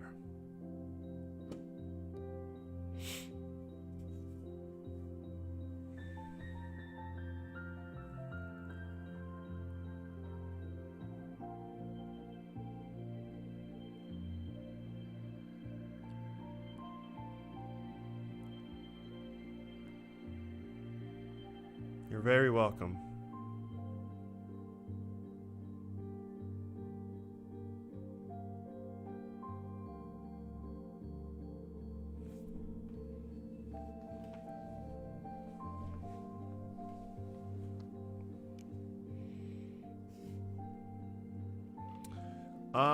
You need an external graphics card if you're doing heavier work, or if your laptop doesn't have a very good internal graphics card. Some of them do have really good ones, some of them don't. And so it's a way to get more, obviously more compute out of your computer without having to upgrade the whole thing. Do you need it for DaVinci Resolve? Really depends on your hardware. Some people will, some people won't. Some people, depending on what they're doing, won't need it. It's hard to say. Okay.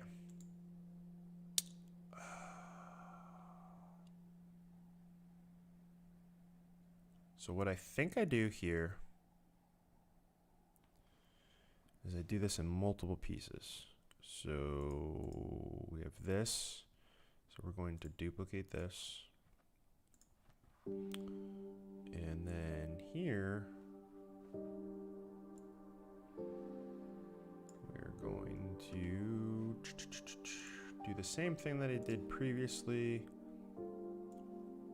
with this. Showing this off, right?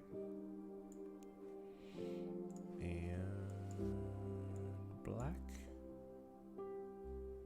on here. Disconnect.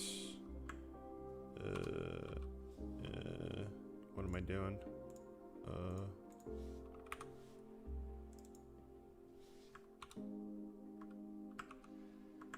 forget how I flipped it. Oh gosh, now I did a whole bunch of other stuff I didn't want to do.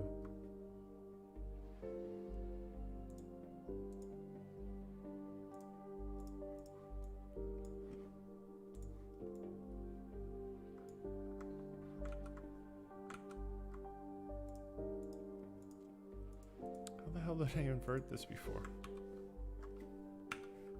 Okay, so it's obviously not levels. I felt all confident, like I knew what I was doing before, too. No, wait, that is inverting.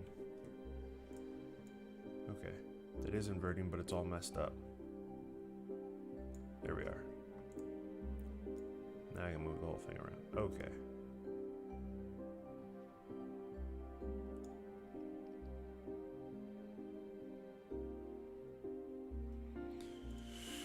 Now on here, I could take this, make this bigger, go like that, and this all off, right?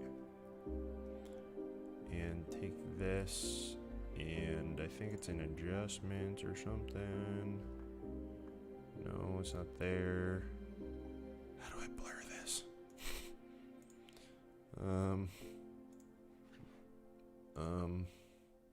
Blur. There we are. Blur. Perfect. Should probably keep you around, but don't want you around. Okay. So there we are. Alright, so what is going on down here around the bottom? Alright, so we are going to go like, click on here, and get rid of all this. And we're gonna make this hardness 100%.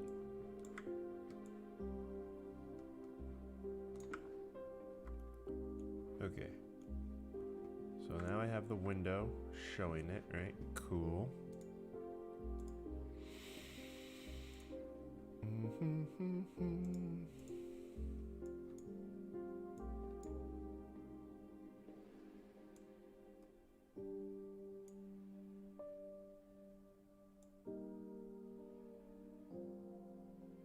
Okay, so it's on the bottom. Click here, outline. Oh, what in the world is that? Oh, damn it.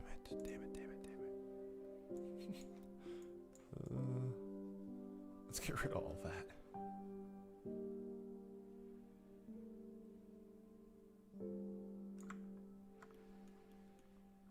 Oh boy. Oh boy.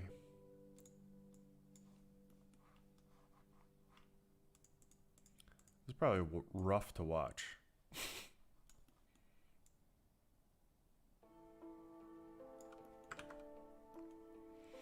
I'd probably zoom in the graph.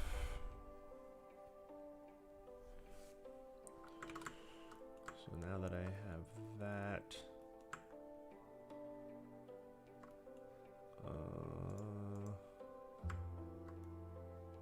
alright, so it's not there anymore.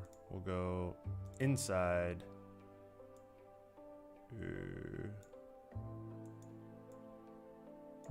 Why don't I see it now? Am I on the wrong thing? Outside? No, wait, this isn't the right thing. It is the right thing.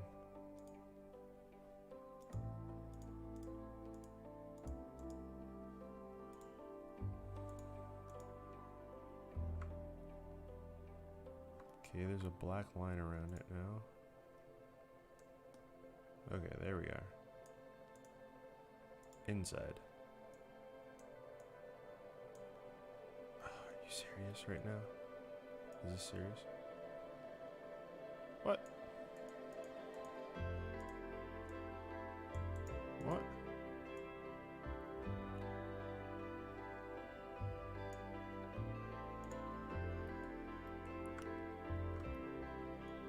Sure. Now, the real question is, can I somehow adjustments?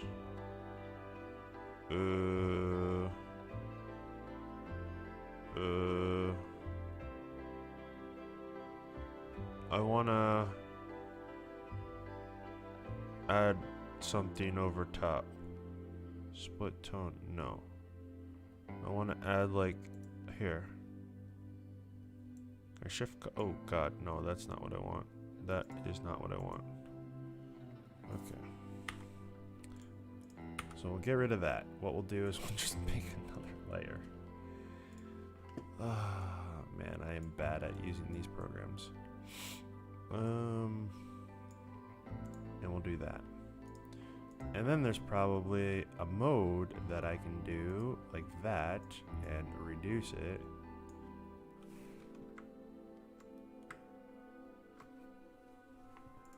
Or something.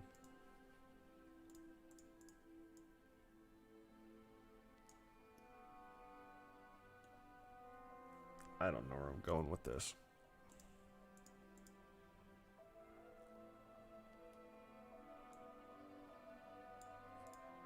Color, what does that do?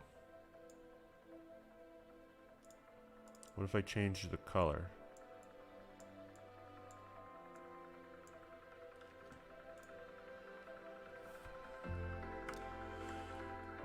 Alright.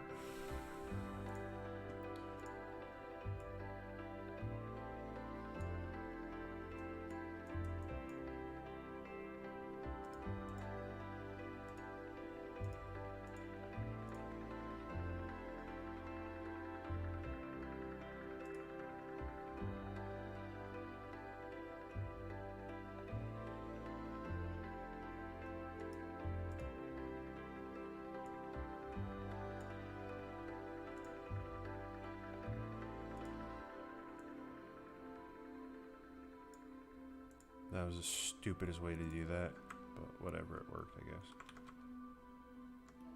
Alright.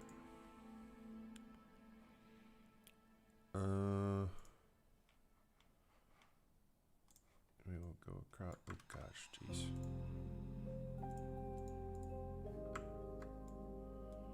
Now, what is this one called? Audio in DaVinci Resolve Fusion. That's the most confusing title that I could have ever made.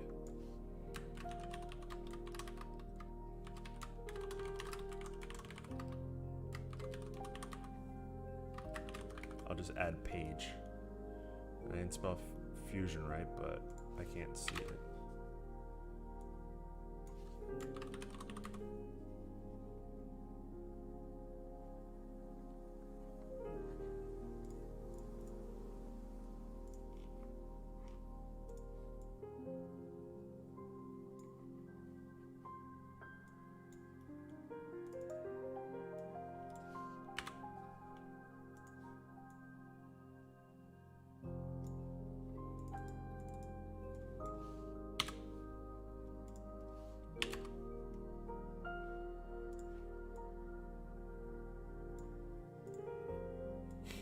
This is like the shittiest freaking time.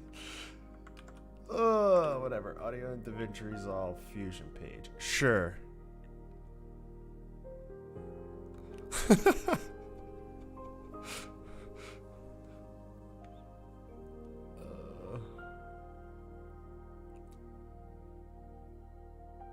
It gets the point across, right?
This is what we need in freaking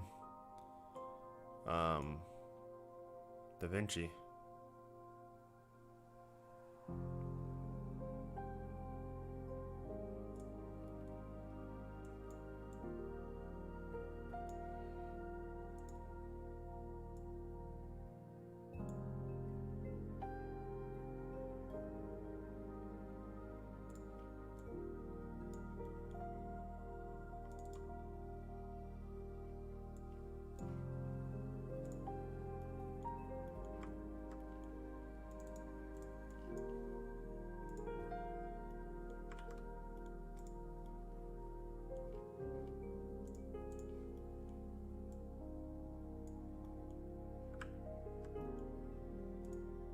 There's a lot going on this thing.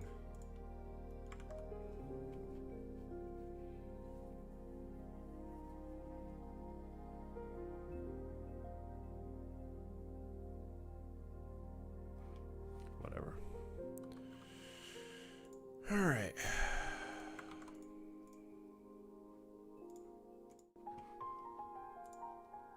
Export.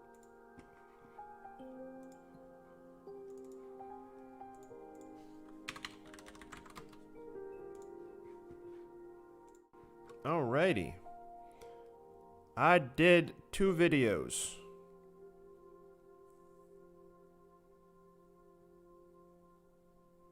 Oh, I wish this preview was in there, but nope.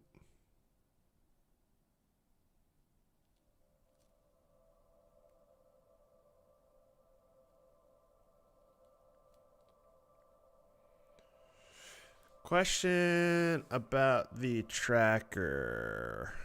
Motion type. Do you know a way to remove the rotation?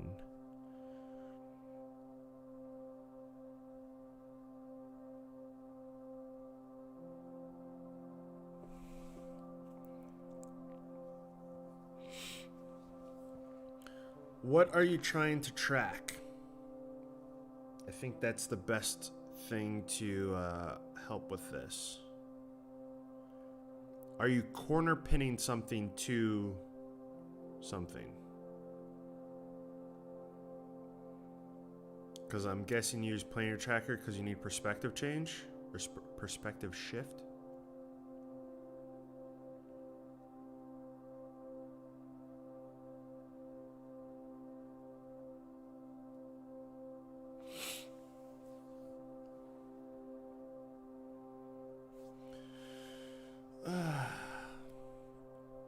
It is 5 in the morning here now. I've been up for a long time. Ugh.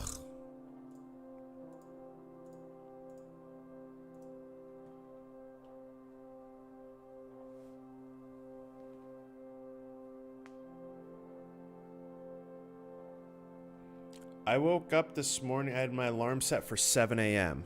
So it's 5 a.m. So I'm almost at 24.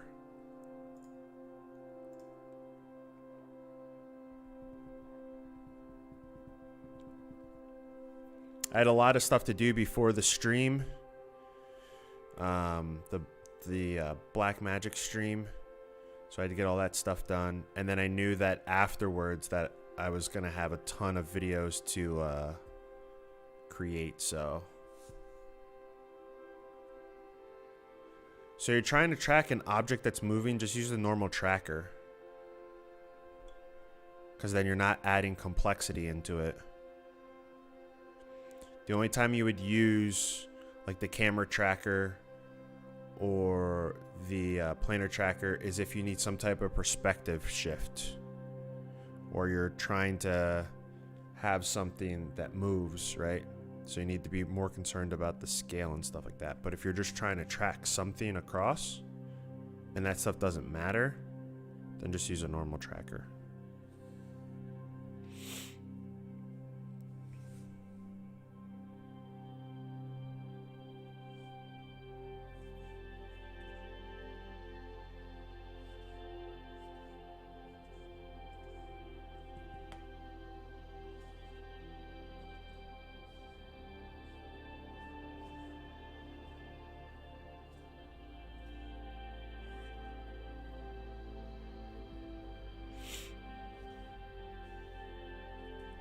(11:16 p.m.) Man, you guys are going to sleep.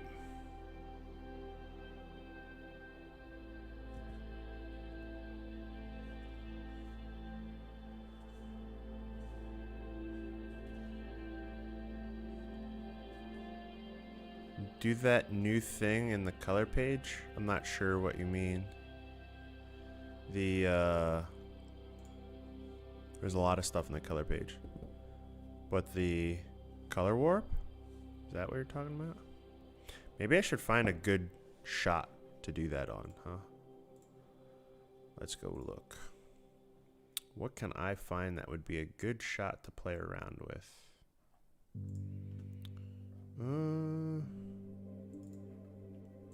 What is this?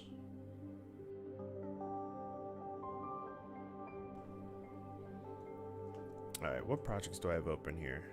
I can open up another one. New project.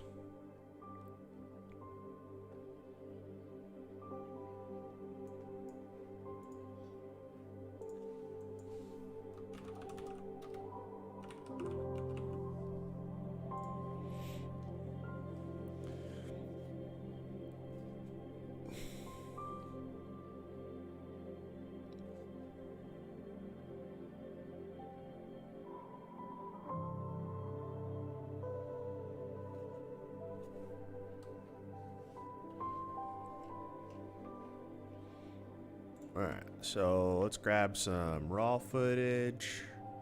Put that in there. Sure, change. There we are. Take all this. Put this here. Don't know what these are saying, so I'm just going to get rid of all the audio. I probably shouldn't have saved this. Doesn't really matter.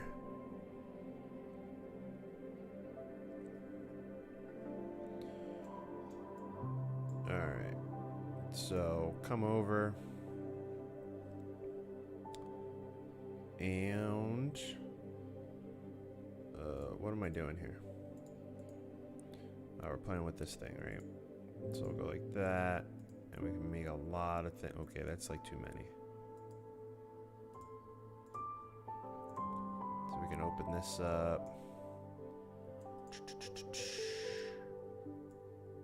Actually, hold on a second.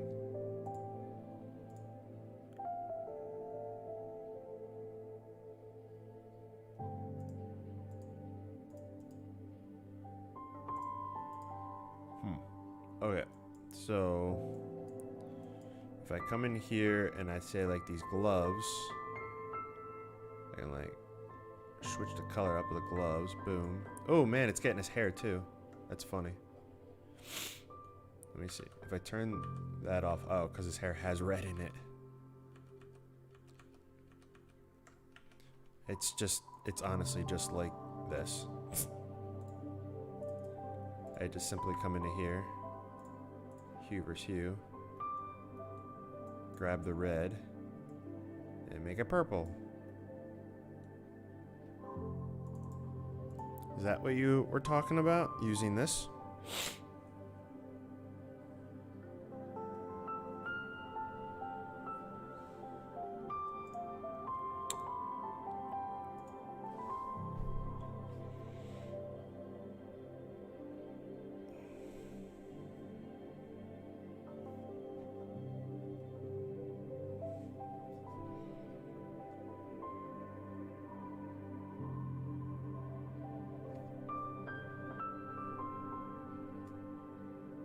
I haven't seen the here. One.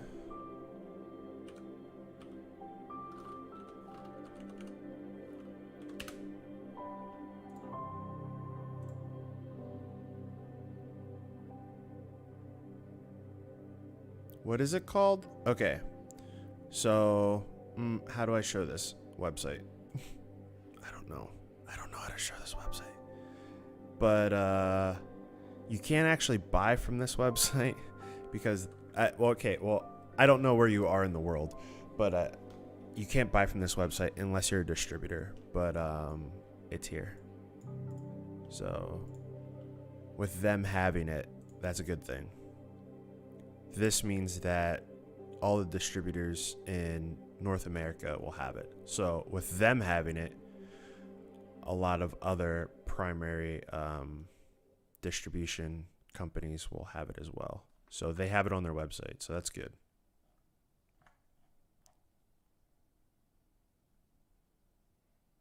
So it's just a matter of time for the other places to get it and then to start promoting it. Actually, film.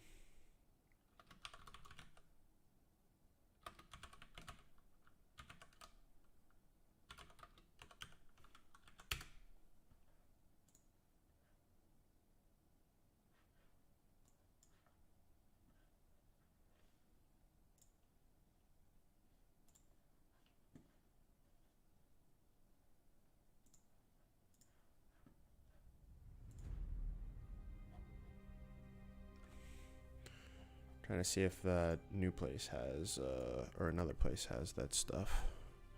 But I think they only really carry camera stuff and not really desktop things. Actually, they do have some stuff.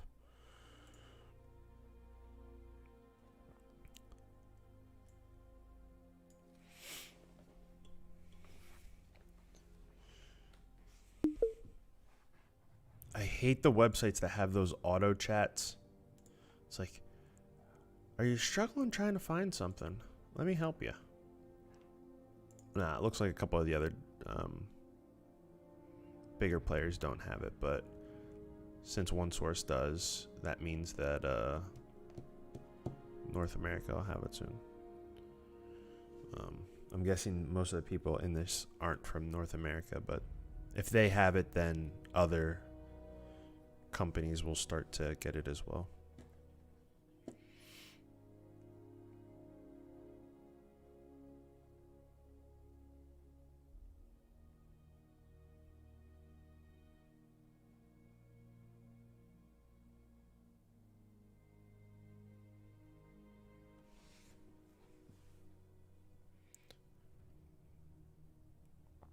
So the OneSource, they aren't like listed. Oh, they might be listed on their website, but they're more of a logistics company for Blackmagic products.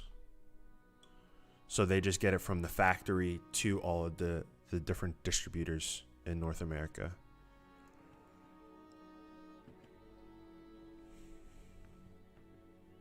That's why, you know, you and me can't order from them.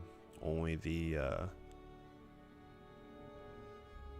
like the official resellers can.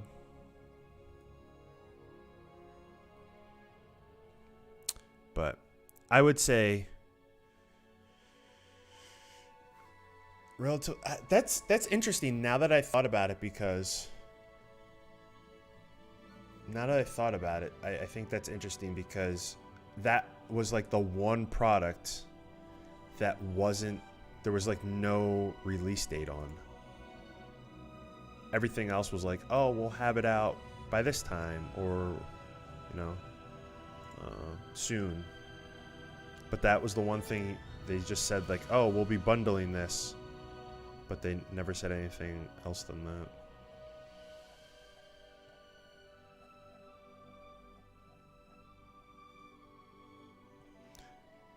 Actually, give me 1 second. I want to check something quick.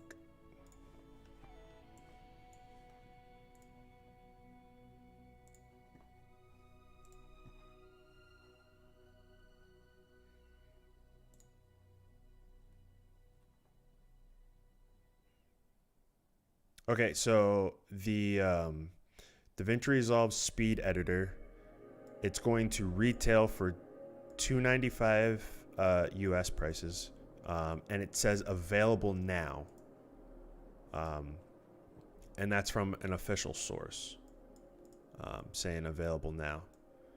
Currently, DaVinci Resolve 17, obviously that's free. The full license is $295. I thought it was $299, not $295.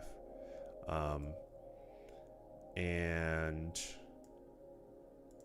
currently in public beta, yeah. Fairlight desktop console, $34.95, available in December. Fairlight HDMI monitor interface, $259. Oh, that's a thing. That's $259 available now. And then I guess that's all that was announced, right? Yeah.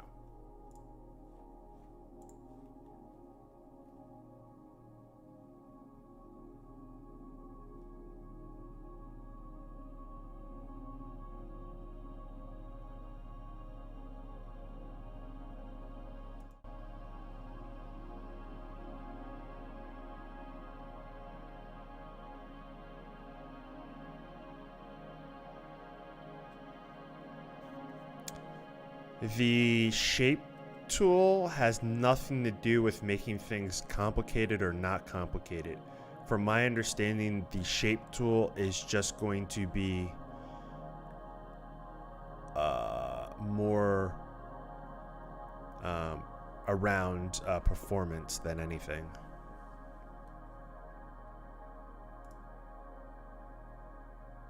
Because everything is vectored.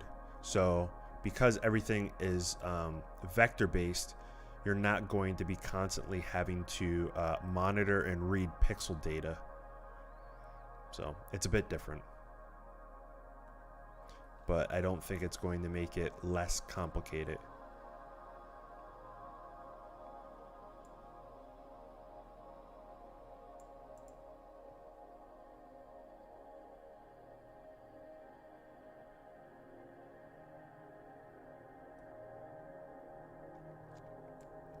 Yeah. I was just looking for availability. I know like it's going to be a limited time offer, the bundled deal, for getting it for free. But I just wanted to see if maybe they had like a specific date. But it says available now, so that means that it's on its way to supply or like resellers.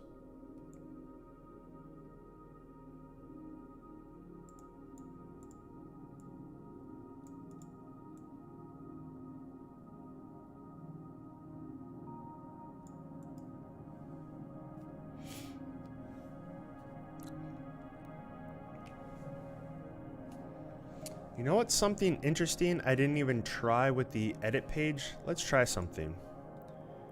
Because I'm curious. Actually, I can't try it without moving a bunch of stuff. Dang it. I would have to move it like...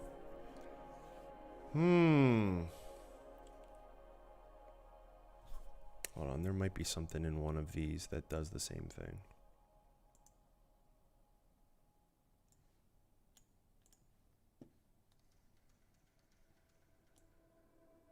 So if we move this, there's no controls here, right?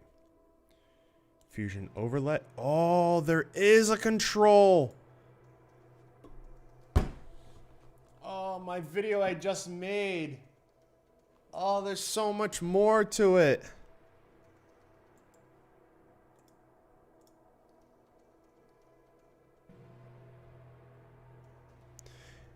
Do you know how big that is right there? That means that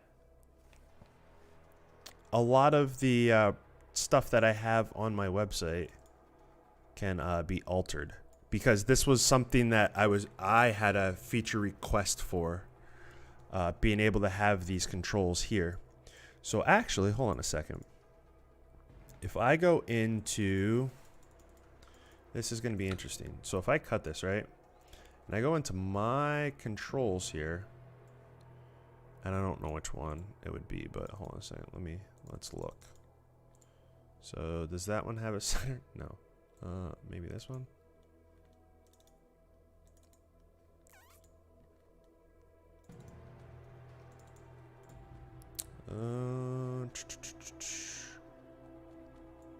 Can we change the position on these? Okay, we can. Alright, so how do I get rid of this effect for now? Let's get rid of all that crap, right? So we're on this. Do we have a control for this? We don't have a control for this. So how do I show that control? If I go into... How is this going to work in Fusion? Okay. So that's interesting. I think I might have just found a bug. Oh no, here it is. So there's this control here, right? And that will change the center position. I like how I deleted these and they're still here. But this is the center position control, right? Typically you wouldn't see that. But I don't see it here. Interesting.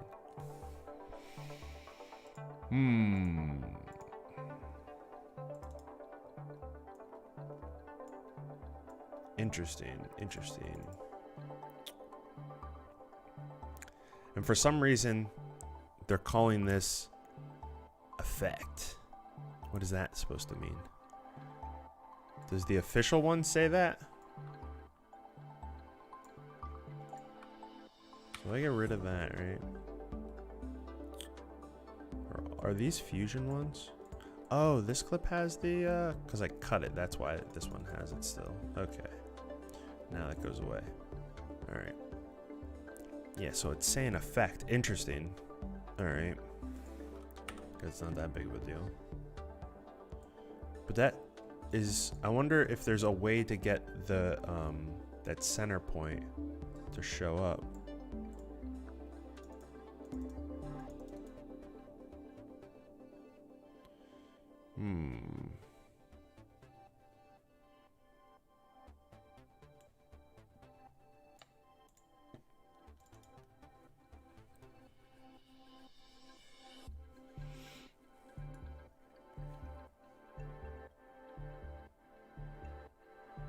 Hey, hey, hey. You can sleep at any point in time. But that's interesting. So I probably wouldn't talk about that being an over, like I don't know when to talk about it, because obviously that video should have had that in there.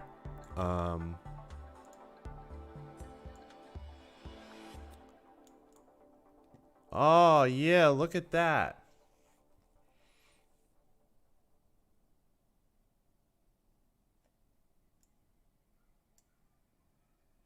Damn it.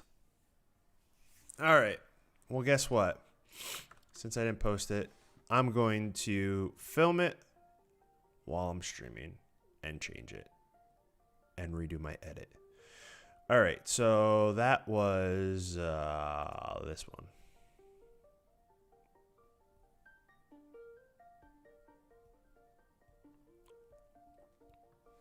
Damn it. Well, it's always good to be as thorough as possible.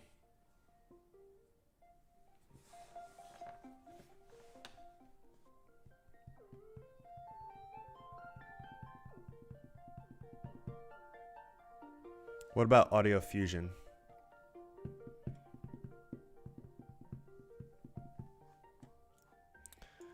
All right. So this is going to be weird because I'm talking into the camera while you guys are here. I think I can record while I'm streaming, so that should work out. All right, so how much crazy crap comes up when I click on this? Do I have to click on? No, effects. Oh gosh, now how do I? Is there nothing editable in these? Really? All right, well, this is how the project was initially set up. So,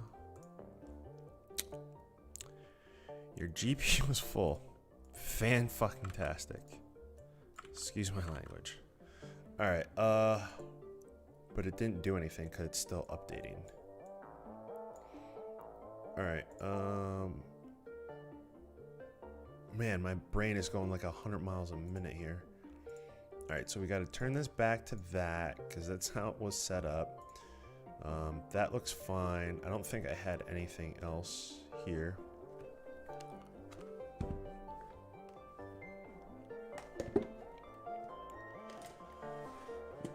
All right. Camera settings in here. Stream output here. Oh gosh, I can't change the output. Okay. I'll just record to where it's currently set up at. Alright, so we'll come back over to here. So if I add this on quick, right, boom, and then open this up. What the hell is it? Okay, so now it's not showing up. Do I have to have this like open? How do I get it to be the thing that we're working on? Because I just seen it in the other project. Oh.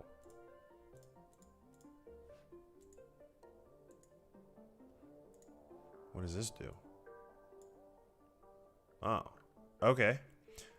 So that is kind of dumb. You have to click it to make it active. Okay.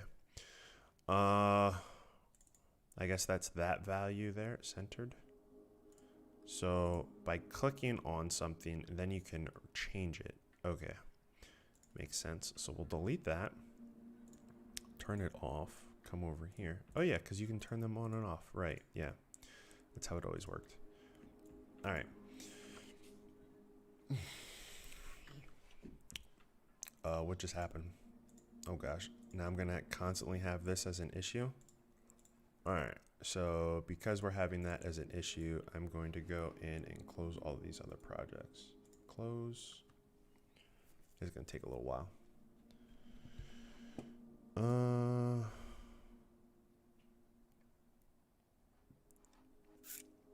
Yeah, right. When you don't have enough. Good. Which one are we in right now? Yeah. So we'll close this one. Do you want to save? Sure. Don't even know what the change was.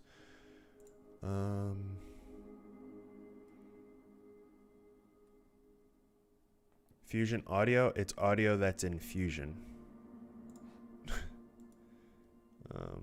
Now you can hear audio and you can preview waveforms.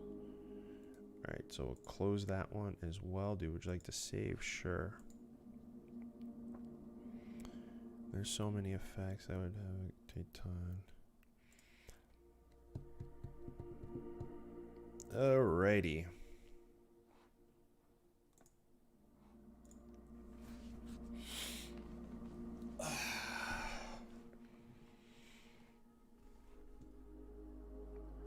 Hopefully this doesn't like mess up.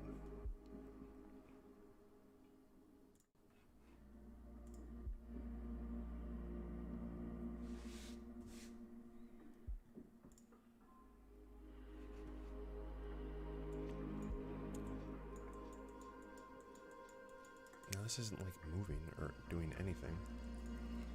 Oh, maybe because I have to close this. So close that. And now we're updating, right? Yeah, okay.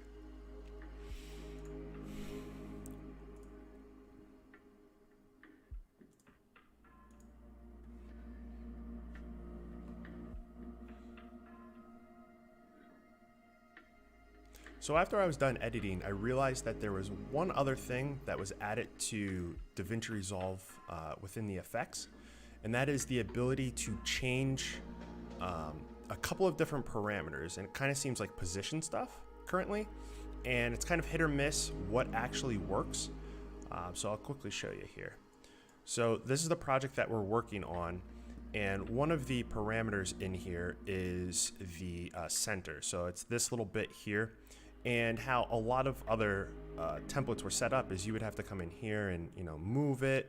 It was kind of janky, and so what they did to kind of get around that, I recently found out, is you come down here, you go to Fusion Overlay, and you have to make sure it's enabled. So that's off, obviously, when it's gray, but you can enable it. And when you enable it, then you have access to the little tool to then pull it around on the screen there.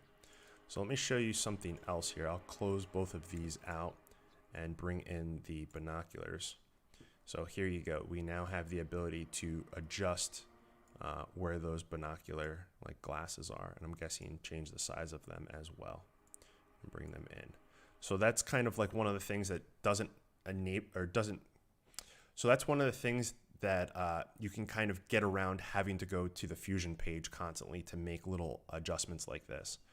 It's definitely a really good thing. That sounds terrible. So yeah, that's a pretty good, how do I want to word this?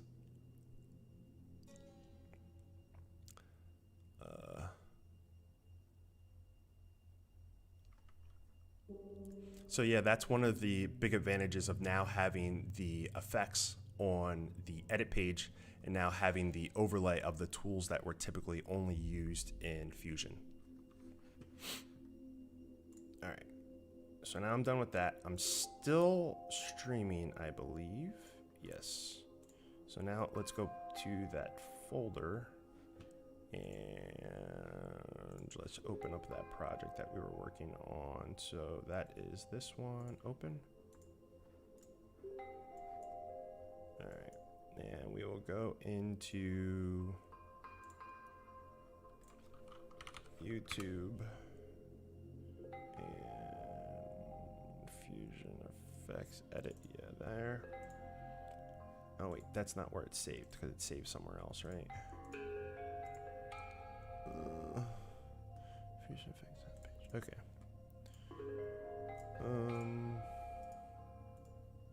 Refresh.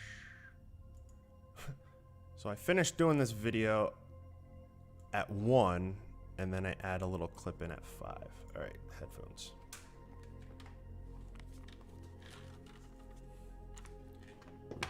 All right, so now I got to figure out a spot to put this in. Not the effects. Because of that, that's then triggering the cache. But that cache will only be for or this will come. Once it's done with that, then it jumps to the effects panel and it starts to cache that set. All right.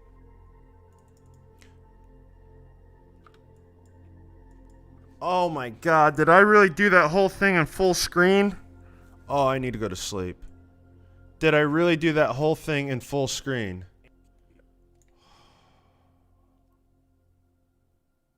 You've got to be kidding me. Fuck my life.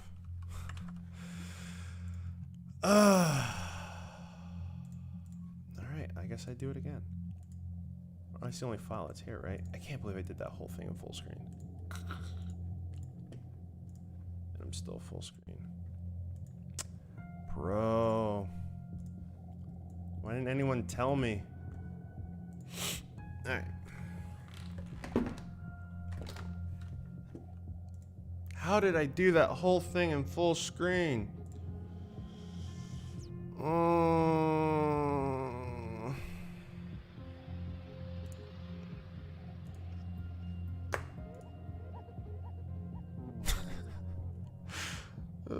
I wasn't even reading chat, so that's what you call a fail.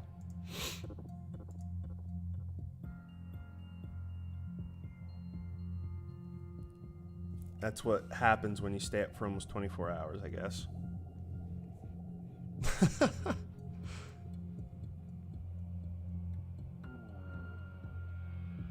Alright, so now I gotta go back and set this whole project up as if I didn't do that. What did I have? Drone and night vision, and come over here, and then you gotta put drone over night vision, something like that. There we go. Okay. See, these are the things you typically... Oh, and then it crashes. And then it freaking crashes. Are you serious?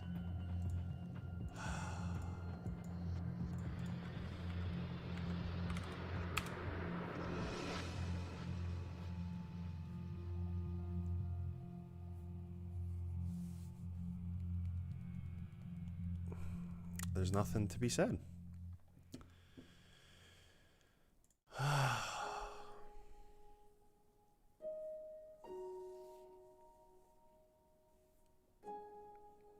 Maybe I just do the one video and then I do this tomorrow. I can upload the one video for 8 a.m. and then the afternoon video, I'll just do that. Yeah, I'll just do this tomorrow and make a note. Oh my gosh. Where's my pen? So what was that? The Fusion Overlay it's called.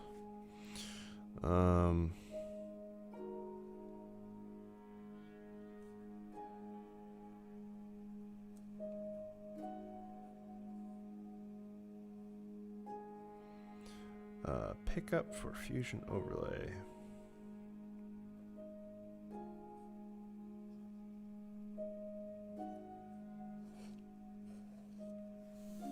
Now what happened to DaVinci?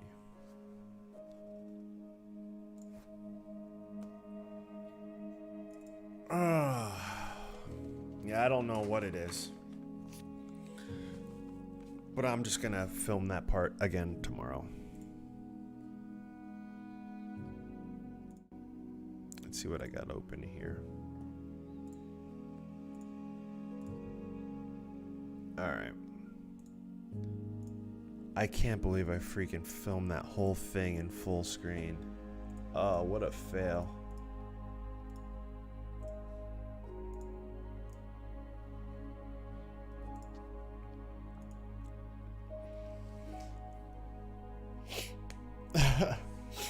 I filmed that whole like pickup about the overlay, and I then put it in the editor and realized that it was all full screen of my camera and it didn't show DaVinci, and so what I was saying you weren't able to see. Amazing. I haven't slept. I woke up at 7 a.m. It's now 6 a.m. So I've been up for 23 hours. So I filmed 2 videos. I thought I edited 2 videos completely, but then I realized that I missed something. So I have 1 video, so I'm gonna end the stream in a little bit here. Upload that 1 video, get it set up for 8 a.m. and then go to sleep for a few hours, wake up, film the little bit that I just tried to film, and then upload that in the afternoon. And then I'll do it all over again and do 2 more videos or 1 more video. I don't know. We'll see.